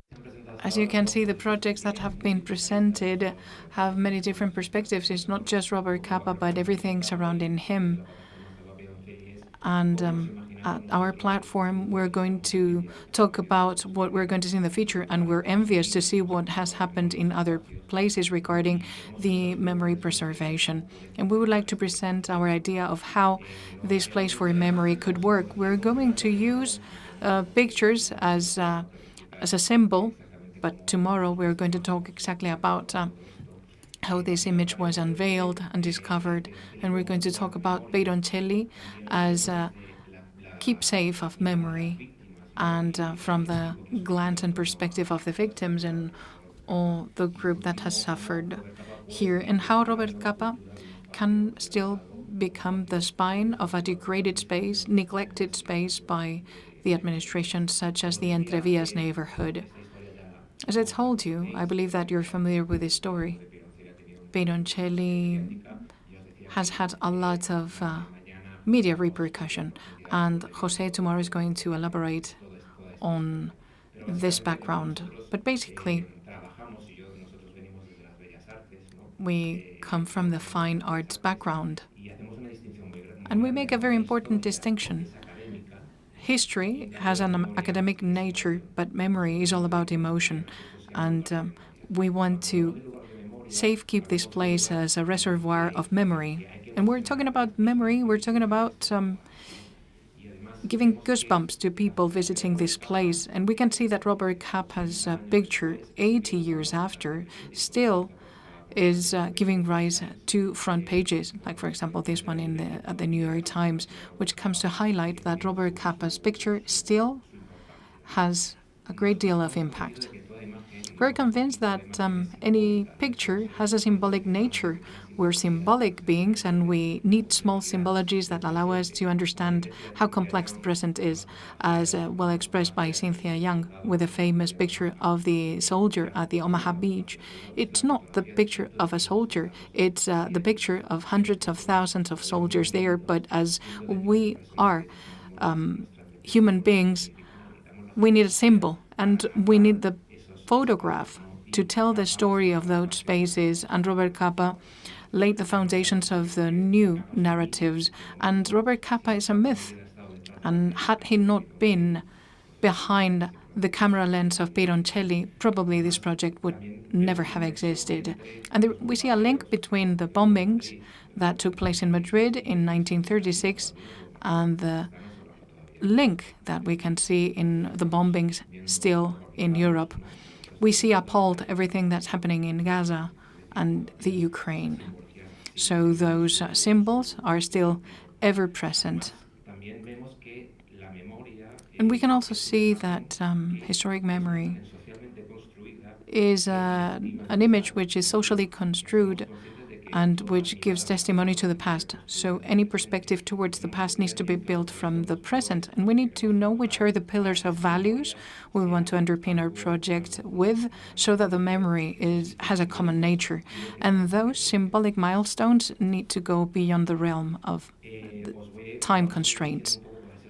And we're going to be talking about the project that we have vertebrated along these four pillars. A way to preserve that space is to create a space for memory. A project that we had been working on was to create a sculpture place in front of Pironcelli representing the kids that you could see on at that picture. And I hope that at some point we can unveil who they were. We know it's difficult, but it would be fantastic to discover who were those three kids and which were the stories behind.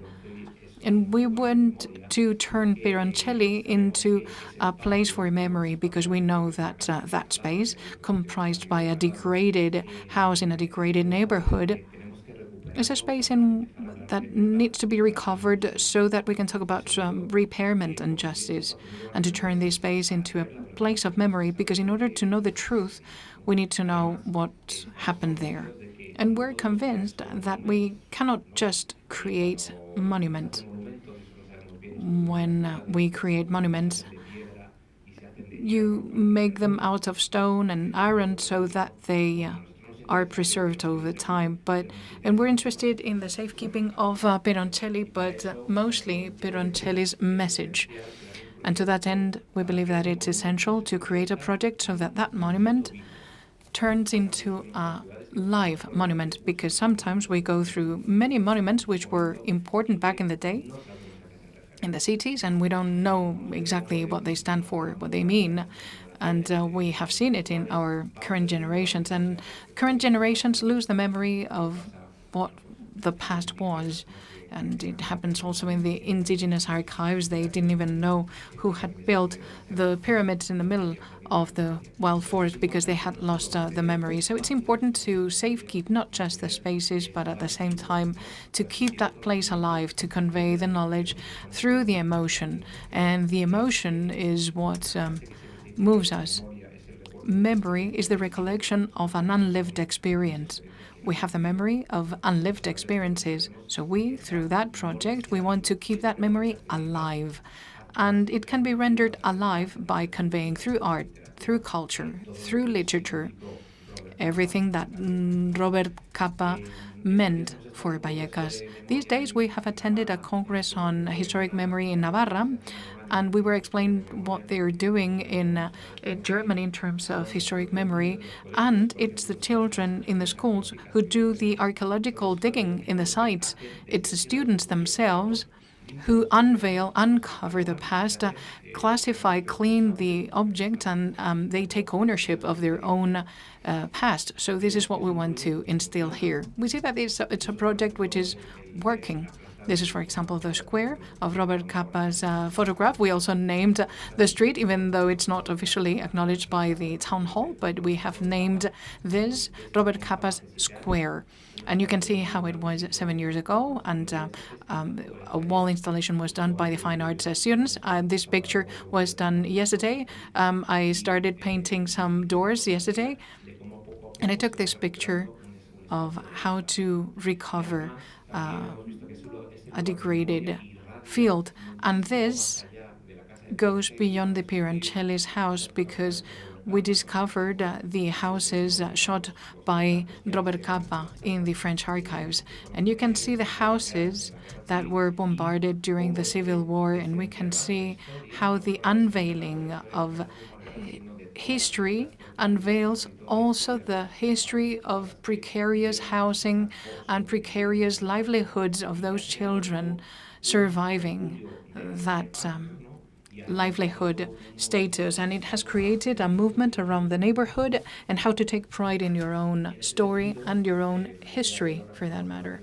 So the Salva Pirancelli platform protects not just Pirancelli's 10 house, but at the same time creates a structure surrounding the house that acts as a spine, a common thread. We want to turn this into an interpretation center, the Robert Capa House, for the interpretation of the bombings in Madrid, which is something, an aspect that not everyone is familiar with, and to create some parallel events. Now I give the floor to Javier Baeza, and it's an honor for me to share this roundtable with Javier. And it's one of the things that is clear for us in the platform, which is that we need to keep our feet on the hood. We have always said that the victims need to be placed at the core of the story. It's clear for us at the platform that we cannot talk about the great palaces, castles, as access to historic memory, but we need for the past to have an impact on the present through the victims that lived 80 years ago and that went through those bombings, continue to live in that neighborhood. We can talk about precariousness at the job sphere, at the housing and dwelling sphere, and the platform needs to be at the core of that.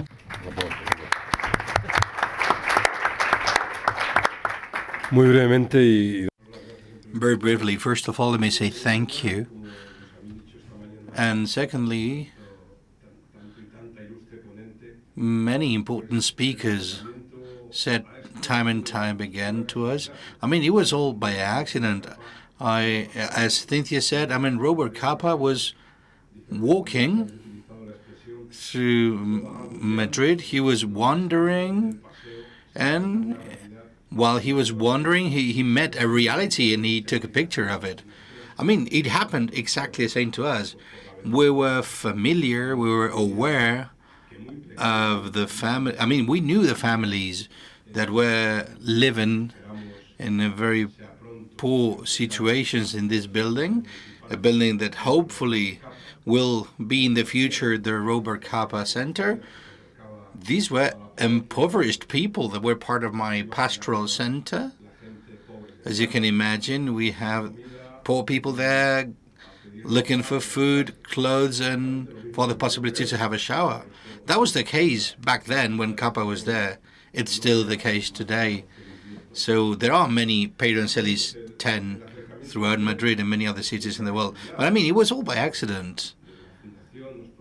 The foundation suggested that we could cooperate for this initiative. We just said yes, but the only nuance is, okay, but we need to get to know each other, right?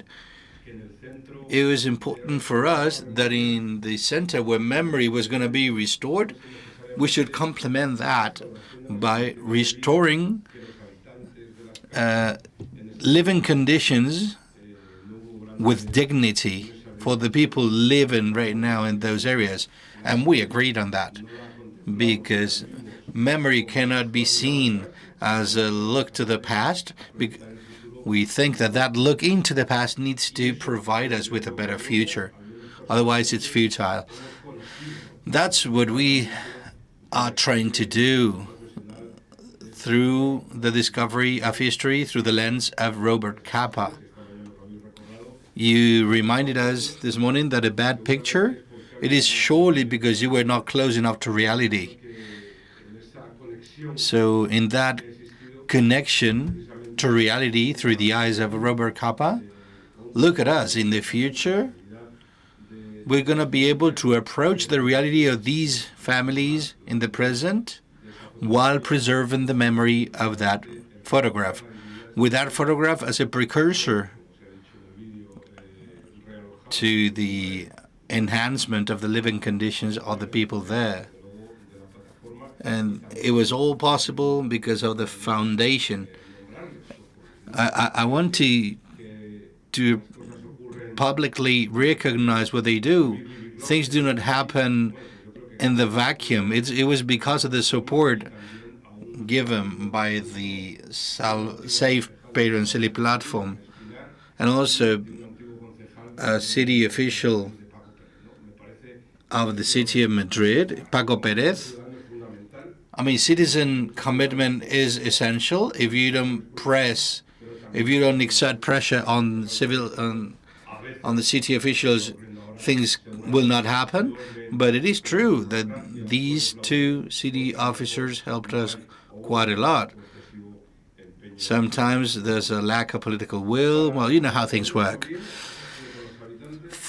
So we're working with the current inhabitants of that district, and with this memory recovery project, we have recovered also the dignity in this part of the neighborhood that we have known for many years, but it had not flourished yet.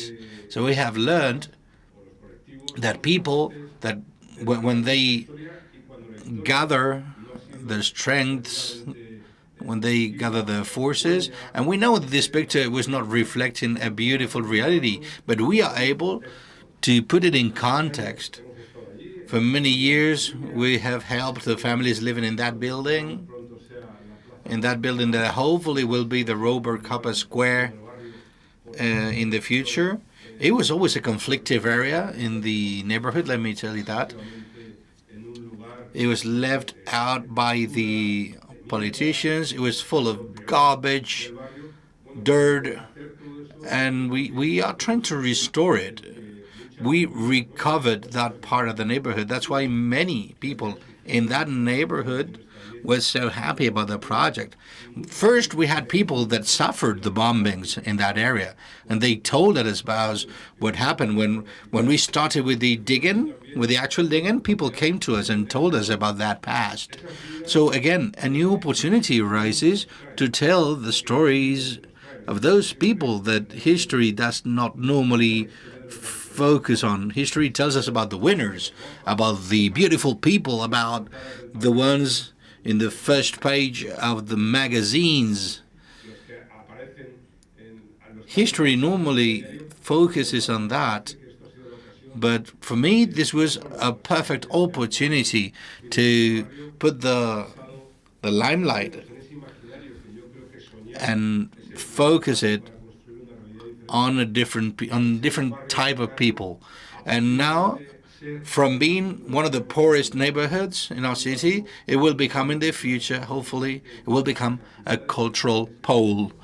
So hopefully the activities that were carried out with the house photographed by Robert Capa in its core, I mean, with everything we have done in the Entrevías neighborhood, I think the neighborhood is healing somehow. After many years of disdain by politicians, after many years of oblivion, I mean, we're changing the spirit of pride in the neighborhood nowadays. I think those bad days are over in the minds of many inhabitants of the neighborhood because of this intervention. As you saw, many drawings that were made in the schools of the neighborhood. I mean, those days are over. Let me finish by saying that I'm not acting as a priest right now, and I'm not trying to sell smoke here, but I mean, it's essential to me. I mean, I'm amazed by Capa's intuition to approach reality and take a picture when you are close enough. I mean, that's a perfect intuition. That's what I see in my day-to-day life in my pastoral center. Where if you want to connect with people, you need to follow the same principles. Ignacio Yacuria was a Jesuit who was killed 35 years ago, and he used to say that reality needs to be seen, needs to be approached, as Capa said.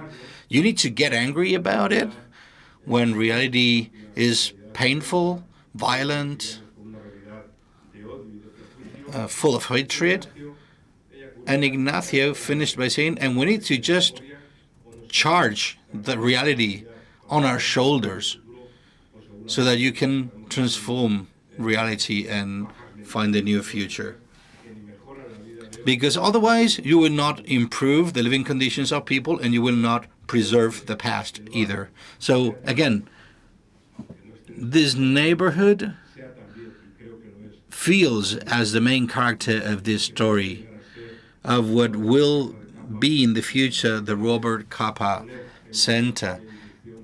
And it's all rooted in that intuition by Capa about you need to approach reality to build a new world, to take a good picture. We are really committed to this project. We are proud of it, and the ones that started this project, I mean, we're so happy that they remembered that there are people living in that neighborhood, and we're really grateful to all of you from many points of the world that restore Capa's memory. And I feel envious because, I mean, hopefully, I mean, we want to present such an important visual story as the one that was presented here from Leipzig. But, I mean, we'll get there, even if this is not the best political moment for this project. But again, politicians come and go, and I am convinced that we will see better times with a new push, a new drive for the creation of this Robert Capa Center. Thank you.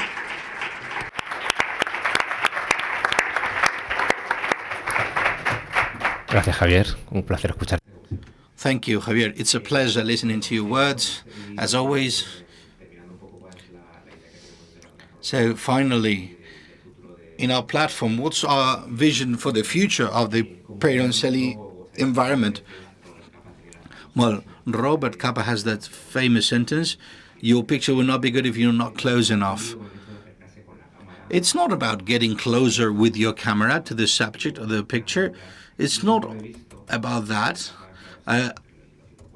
My understanding of that, and I heard Robert Capa talking about that you need to approach the subject. Those of us who chose photography as a profession, we want to be in the middle of what's happening, in the middle of the culture that's developing, in the middle of the music, in the middle of the visual images, and we need to be close. You need to be close to the subject. You need to be close to the people you take photographs of.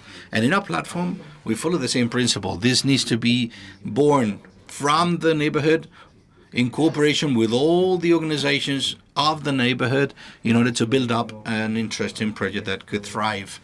You've heard Javier. I mean, Javier is just one representative of all the people working here. We have more than 40 cultural activities that have been carried out in the last decade with the help of the Foundation Anastasia de Gracia. You've seen how we work directly with 3,500 children from the neighborhood, also with the fine arts students that, similar to what happened in Hungary and Leipzig, they interpreted through art the legacy of Robert Capa. So what do we want to do? We want to establish a cultural center for memory, a Robert Capa Center to recover the memory of the bombings in Madrid, also with an archaeological site learning from what we saw in Germany, that children dig up their own past. So we want to mix that, to find a combination between that and potential cultural exhibitions. Hopefully the whole Robert Capa Square would cover the green area you see on the screen, and this will benefit the whole neighborhood. Let me also tell you that this project has been visited by many people throughout the years. We have had universities from the US coming over, from France, from Germany, from Italy, Naples, being interested in this project, being interested in the whole project after the excavation started up. This is a space that needs to be preserved because it puts the victims at the core of this memory effort. They're the center of history. The objects that we have recovered from the Perenseli site, those were used by people. With the objects found in this site, we did portraits of the people living in those poor houses, showcasing this history of the neighborhood. People from Perenseli, the last inhabitants of Perenseli 10, they came from abroad, so you see the whole narrative focused on the victims. And again, history is academic, but memory is emotion. Memory is history told differently in order to generate emotion. And finally, we want to articulate cultural activities through this project. This is something we did 2 years ago, beautiful project. I don't know, Javier, how we were able to do this with 400 children, with lots of paint buckets. But you see, together with fine art students, we used the original floor in the houses photographed by Robert Capa. With those original tiles, we painted them and we created this mosaic. The war in Ukraine had just started. We saw a connection between what happened in Madrid and what was going to happen in Ukraine. So this is you can still see the remains of this mural, of this mosaic that we created. We have had paintings, exhibitions, reinterpretations by the fine art students, and we have created. And take a look at this work by Laura Fernandez. There are many Perencelis. That's the beautiful thing about this project, about us gathering today here in this university. There are many Perencelis throughout the world, throughout Europe, and we need to start setting the foundation of what unites us, because apparently, as Javier says, we are trying to find only that separates us in Europe and elsewhere in the world. Whereas we just need to build up the world that was built after the Second World War with the idea in mind that, okay, let's not repeat this. There you see many different activities with the idea of not only preserving Capa's picture in the Reina Sofia Museum, we also need to preserve the history of the people that were the main characters of that photography, trying to find connection points through art, through literature, through culture, through activities, looking for that common ground, to go back to that time and place in order to see what Europe is, what Europe was, what the United States were after the war, when we reached a consensus about, okay, this will not happen again. So this project needs to have the involvement of many people trying to find connections between many different peoples that are doing similar projects. We see that Robert Capa suddenly becomes a key figure in order to bring peace back to Europe. So there you have some more images about our project. We're also paying attention to more practical issues because that part of the Robert Capa Square is devoted to to health equipment. A health center will be built there too. Let me just leave you with this video. Very beautiful with 3D images about the project.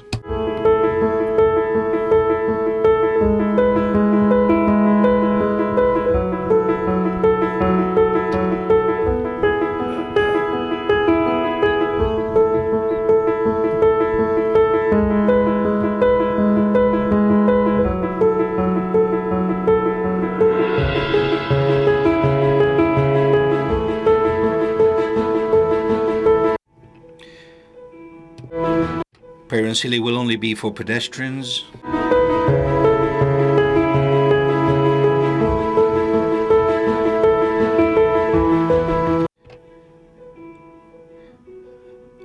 Open air museum.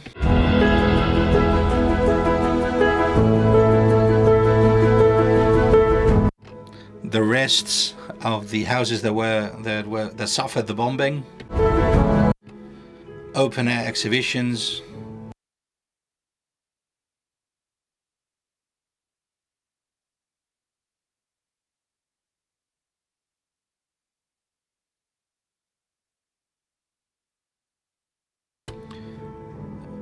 Interpretation center.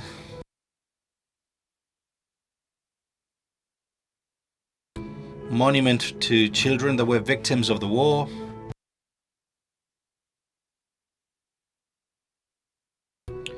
And this is the end of the pedestrian area.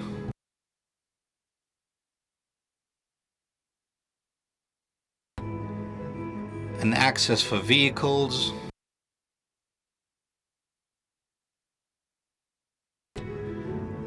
Murals and paintings.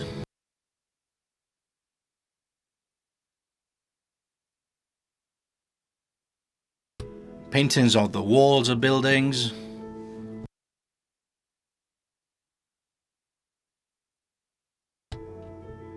Parking space for residents. A health center.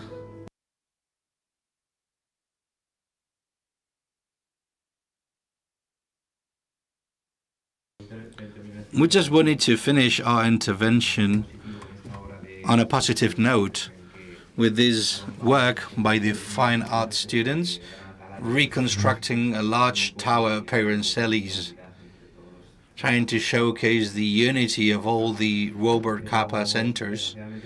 But unfortunately, I will not end on a positive note. Some minutes ago, Jose Maria Uria just told me that the Commission of Culture of the Madrid City Council has said no to what we just presented in 3D. So unfortunately,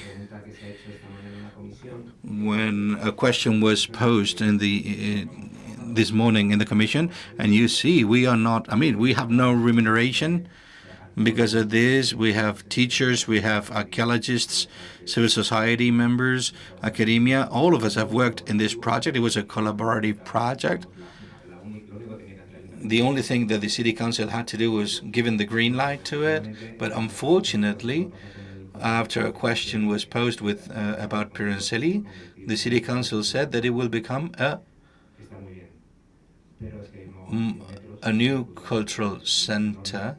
But 100 meters away from that, we already have one. We want to have a cultural center, but focused on Robert Capa. We need to be brave enough about our shared history, the history of Madrid, the history of the bombings, of the victims that suffered that war, a war that we are witnessing in many other parts of Europe right now. And so it is outrageous saying that the photograph needs to be properly preserved in the museum, but the house that was at the center of that photograph, that was the origin of all the sites of all this project, okay, we will not pay attention to that. It will just become a polyvalent, a multifaceted cultural center.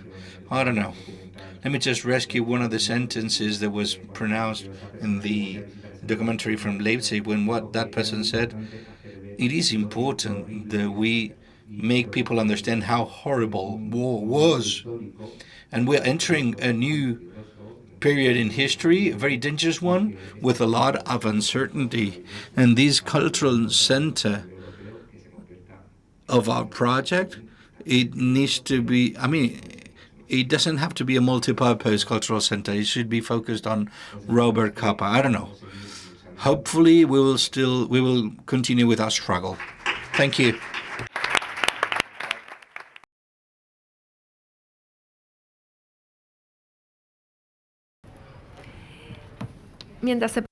Okay, while we wait for the presentation to be put up, let me introduce this table, which is entitled Capa versus War, the publicity reading of the war images in favor of peace. We had announced the participation of Ricardo Wolf,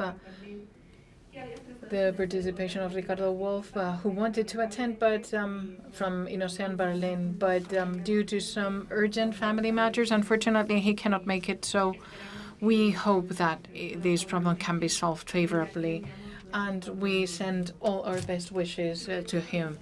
We have with us Maso Heg, head of art of the Innocent Berlin Center, and holds a degree by the Sao Paulo University. He initiated this career at the PDWA, SACHI, and Africa DDB. In 2021, he joined the headquarters at Berlin of Jung von Matt, the second world largest publicity agency in Germany, and currently he works at Innocent Berlin.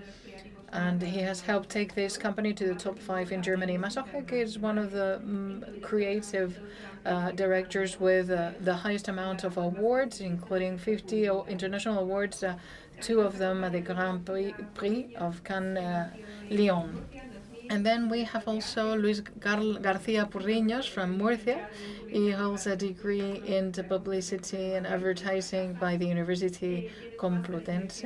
He holds a master's degree in art direction by the Miami Art School, and he has been part of Innocent Berlin with his work as student and professional, and he has been awarded at different international festivals like El Sol, D&AD, New York festivals, or Cannes Lyon. Cuando queráis.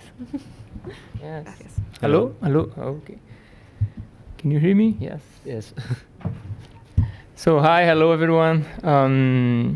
I'm learning here more than months of searching on internet, and I'm really, really happy and really inspired for every talk that we saw here. It's really, really outstanding for me to be here, and thanks for the invitation. Thanks for the Robert Capa Center, our client on the project that we're going to see here today. Luis here is one of the men responsible for the project that we're going to see today, so I think it's really special since he was studying here before. Yeah, we're really happy. I'm super pleased to be here amongst all these professionals. And yes, I'm super happy because I studied in this university like 3 years ago. And yeah, I'm eager to show us what we have. Yeah. And here is Innocent Berlin is the advertising agency that we worked in Berlin, in Germany, and then Robert Capa Center. I think you all saw the presentation, really nice presentation from the museum, from the center, etc. So the project is for them. Hold on. Yeah, and that's the name of the talk that we're gonna give today. And I think for us was the challenge in how to use the image from Robert Capa that is super powerful and inspiring to a communication piece. So how can we use the image from Robert Capa for a strong message for peace in the end, right? That's our goal in the project here. Well, of course, it's even more special to talk here in Spain, right? Where Robert Capa, broke a lot of ground in war photojournalism here. I think we all know that. And it's far to say that we're not for the first one to advertising for peace, right? His coverage back then had exactly the same goal. And I think that says a lot about Robert Capa here, right? Like he was beyond the devastation and the chaos of the war, right? He works, shows a lot of, compassion and camaraderie and the friendship over the wars. And I think this means a lot from him to me. It talks about from him to us, because even in this moment of, devastation, he could portray these beautiful moments of peace. And I think that's actually what he was trying, right, to say in his work, because in the end the message was, let's not have this war anymore, let's have a peace, right? And I think these are strong pictures. Reflecting his biggest desire, right? There was peace. And I think one of the guy here, the first one that talked here, was saying that the name of the conference is about memory, right? But also about peace. And I think I'll strongly agree. And there is this famous quote, right? I hope to stay unemployed as a war photographer till the end of my life. And I think it says a lot about him, actually, because, even though he was his job, he was happy that it was not, we didn't have war anymore, right? Again, says a lot about his personality and his mindset. That is beautiful. However, fast forward to the present, the world witnessed a new rise of wars. We all know we are not in the best moment right now. In the last year alone, over 108 armed conflicts occur, right? The highest number in 3 decades. That's not the best moment. And then I think that's the beginning of our project here, because one of the talks with the client, he was saying to us like, hey, we are working a lot here, we are busy. And I say, okay, why? Because of the amount of war, right? We have a lot of wars and, we need to do something about it. I say, well, that's a good start. What we could do about it, right? And then since the Robert Capa Center is a contemporary, right, center of photographers, we said, well, let's do something that, talk about the past, but also represents today, right? A message for people today. And this is the moment that was the briefing, I would say, but was the moment of we received this brief and start to think what we could do creatively, right, to advertise peace using the Robert Capa image. And in this moment, I think this creative here, Luis, and his partner, Axel, he's not here today, they were trying to figure out what to do. And then they realized one really, really important thing for this project, like the images on the news today are actually look similar to the image from the past. That's the image from Robert Capa. And maybe you can talk a little bit more about this behind the scenes when they brainstorm together and so on. Yeah, so as Maso said, Axel and I found these images of devastated buildings in war, and we found that the images of destruction and war and broken buildings are timeless, and timeless is a very important word from now on because it's one of the main backbones of the campaign. So yes, here we can see it's more or less similar, like destruction is somehow timeless. It's sad, but it's true. And this was like a powerful visual thing for us to start the campaign with. Yeah, and then they start to see more and more pictures, and they realize, wow, there is something powerful here, right? So we started to, and here Capa was a very good ally for us because some of the Capa pictures are also timeless. You can't see any clear historical thing, any monument. Uniforms somehow are similar to nowadays uniforms. So yeah, this image is also super powerful.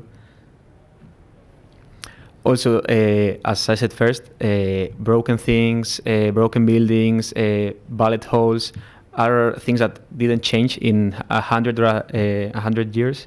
So yeah, also smoke, fire, planes, bombs, those things are sadly timeless and contemporary, were contemporary back then and are contemporary right now. So visually are super powerful for us in this campaign. Yeah, here the moment we start to cook something, right, for the communication. So facing the reality, the Robert Capa Photography Center felt the need to create a response, right? A call for peace, as we talked here. Because more than protecting the work of photographers from the past, right, our client has an eyes on the present for emerging talents and relevant topics. So we start to looking at the work done for Capa in the past decades. And we kind of select these images. First was the first ones that we said, well, that's a strong image to communicate, something that we want. But then we reduced for 4, and the main reason was because of the criteria of the selection. So we try, as he said here, we try to portray pictures that we don't recognize where it is actually, because in the end we want to compare from the past to the present. So we don't want to see like, if it's a specific place, but it's more a generic overfeeling of the war, right? Then we craft the message. Well, we have this insight here, we have the idea, but what is the message here? And then they come up with this strong message here. War has been contemporary for too long. And I think was this kind of moment that we said, like, well, that's powerful, because, everyone is feeling that, but, I think we could say in the way that no one was written before, and that's the moment that we realized that it's a good idea in the end, right? Was really important for us, this moment here. And once we had this, this message, and we said, well, we have something really strong here, what is the print ad in the end, right? What is the execution here, like what we could do? And then we start to play, in different ways here. I'm going to show a little bit behind the scenes here, and then in the end we're going to see the final project, but I think it's interesting to understand the process and how we achieve the result in the end. Here is some exploration of the double page, for instance, a print ad double page. And you can see here that we start to make a little bit more editorial, but then the image, of course, is the hero, but then there is the copy there. The copy was not so strong. And then we said, no, I think it's not the right balance here, right? Because we have a strong image, but also have a strong message to say. Yeah, you can see a little bit more about this exploration here. We did this. We have this editorial approach where then we decided not to crop the image because it's like the hero of the campaign. And as you will see later, we did even some post-production to champion the image. And yes, here we try a more modern style, like switching typographies. And as you see, the what has been contemporary for too long is the same since the beginning, and that didn't change. Because so contemporary is a powerful word because it means timeless in the end, and it's also part of the name of the client. Yes. Here we try to make this like the text around the image. We try to mimic like this camera. Yeah, we try again, like explore the image, but also give a little bit more power from the message, a little bit more bigger, I would say. But I think for us was not the right decision yet, because in the end was kind of not well balanced, right? And then one thing that happened here, we remember these super nice posters from John Lennon, right? Like war is over. And I think it's simple, right? But super powerful because there is this bold typography here. And then we remember when they present the ideas for the first time for us, was super simple, was the image on the background and a strong copy, in the middle. And we remember back and we said, you know what, I think that's the core of this print actually, because we need to have a bold message. And then that's the moment I remember this and we said, look, we need a bold typography here. Was really inspired to us remember this. And then, I'm a really big fan of typography, and then I remember this type foundry, Lineto, and there is this font called Lutz headline here. And I quite like it because it's super strong. There is this, like a little bit, it's bold but modern, it's convey like a little bit war in a way that is more modern. So we quite like it to choose that one. And then in the end, as I said, we decide for a simple layout actually, but convey a strong message here. And then, of course, we crafted a lot of headlines here that are also important. Have a big concept, but what is the headline here, right? And then our first headline was this one, that is convey the past and present, right? 1984 or 1743, right? Like it's past or present. War has been contemporary for too long. And I think here you can compare, right? The designs that we presented before, well, it was not there yet, but here you have this, beautiful image together with this bold message that was what important here to have this balance for this campaign. And then we crafted more message here. For instance, day, D-Day or yesterday. History books or today's newspaper. A century, a decade, or an hour ago. We had out of homes. Also, it was really nice to see that not just for print ads, but also out of homes worked quite well because we had a bold typography, big message, and then is a strong message for everyone. Yeah, here a little bit about the post-production that we did. I hope Robert Capa would be happy because, we extend a little bit here to fit perfectly on the double page that we wanted to do it. But we try to keep, as similar as possible on the original one. So here we can see just on the left side, we give a little bit extension here, and we give more contrast, right, to bring a little bit more drama to this print. Also because we have this bold message in the center, so we decided to make it a little bit darker, but also I think helped to bring this drama to the image. Here, the famous image from here in Spain. Here you can see that we extend on the top and on the left, but as we can see, it's respect the image and everything that is around. But again, a little bit darker, a little bit more contrast. This one was just tiny in the top. We extended the sky a little bit, but we see that we brought much more texture to bring drama to the print. I think helped a lot to, convey this strong poster in the end. Here also, we didn't extend nothing here, or not post-production here, but it was more the contrast and this texture from the sky, from the smoke that we brought a little bit more intense here. So 7 years after his death, Capa fought for peace once more. And once again, he was forced to travel the entire world. And here is a little bit the result of the campaign. Was really well received, in the media and so on. We got a lot of PR, was really good to see that the people were liking, etc. I remember when we released this campaign, a lot of people were saying, man, that's really powerful because so simple, right? It's just, it's kind of the way that we did advertising a few years ago was much focused in print and so on, but that's the super simple print ad, but it's strong because simple, strong message, a strong concept, and that's it. And people rely on because people are feeling, right? Print advertising is a lot about feeling and what the people want to say. We got some recognitions that was really nice, more into advertising industry, of course, and the awards. That's the main awards that we won. Awards. Cannes Lions is one of the most famous one. DAD is the most important for craft here, so we're really happy to bring Capa to this stage. To be honest, really nice. The one show and DAD. Was really, really nice. And I think, as one of the other guys said here, I think from German, I guess, I think it's really nice to be around these all people here talk about Capa, right? Because in the end, we are all fighting for the same thing. There is peace in the end, right?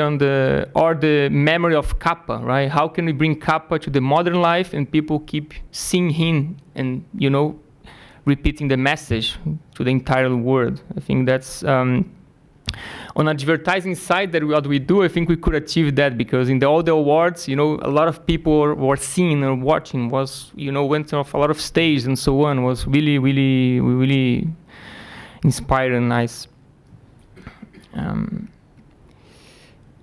So the world might not have changed so much after 8 years, right? But if Capa has taught us something, that we have the power to make it better. One photo at a time. Yeah. Thanks. Thank you.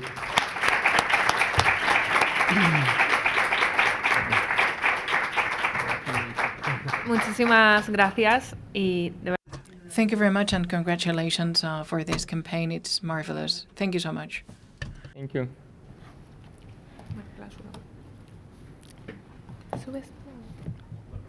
¿Alguna pregunta? Any questions? Yeah. Apologies, but we cannot provide with interpretation without the microphone. I guess they can. I'd love to produce. That's a good point. That's a good question. Well, I think we should produce. You're right. We should.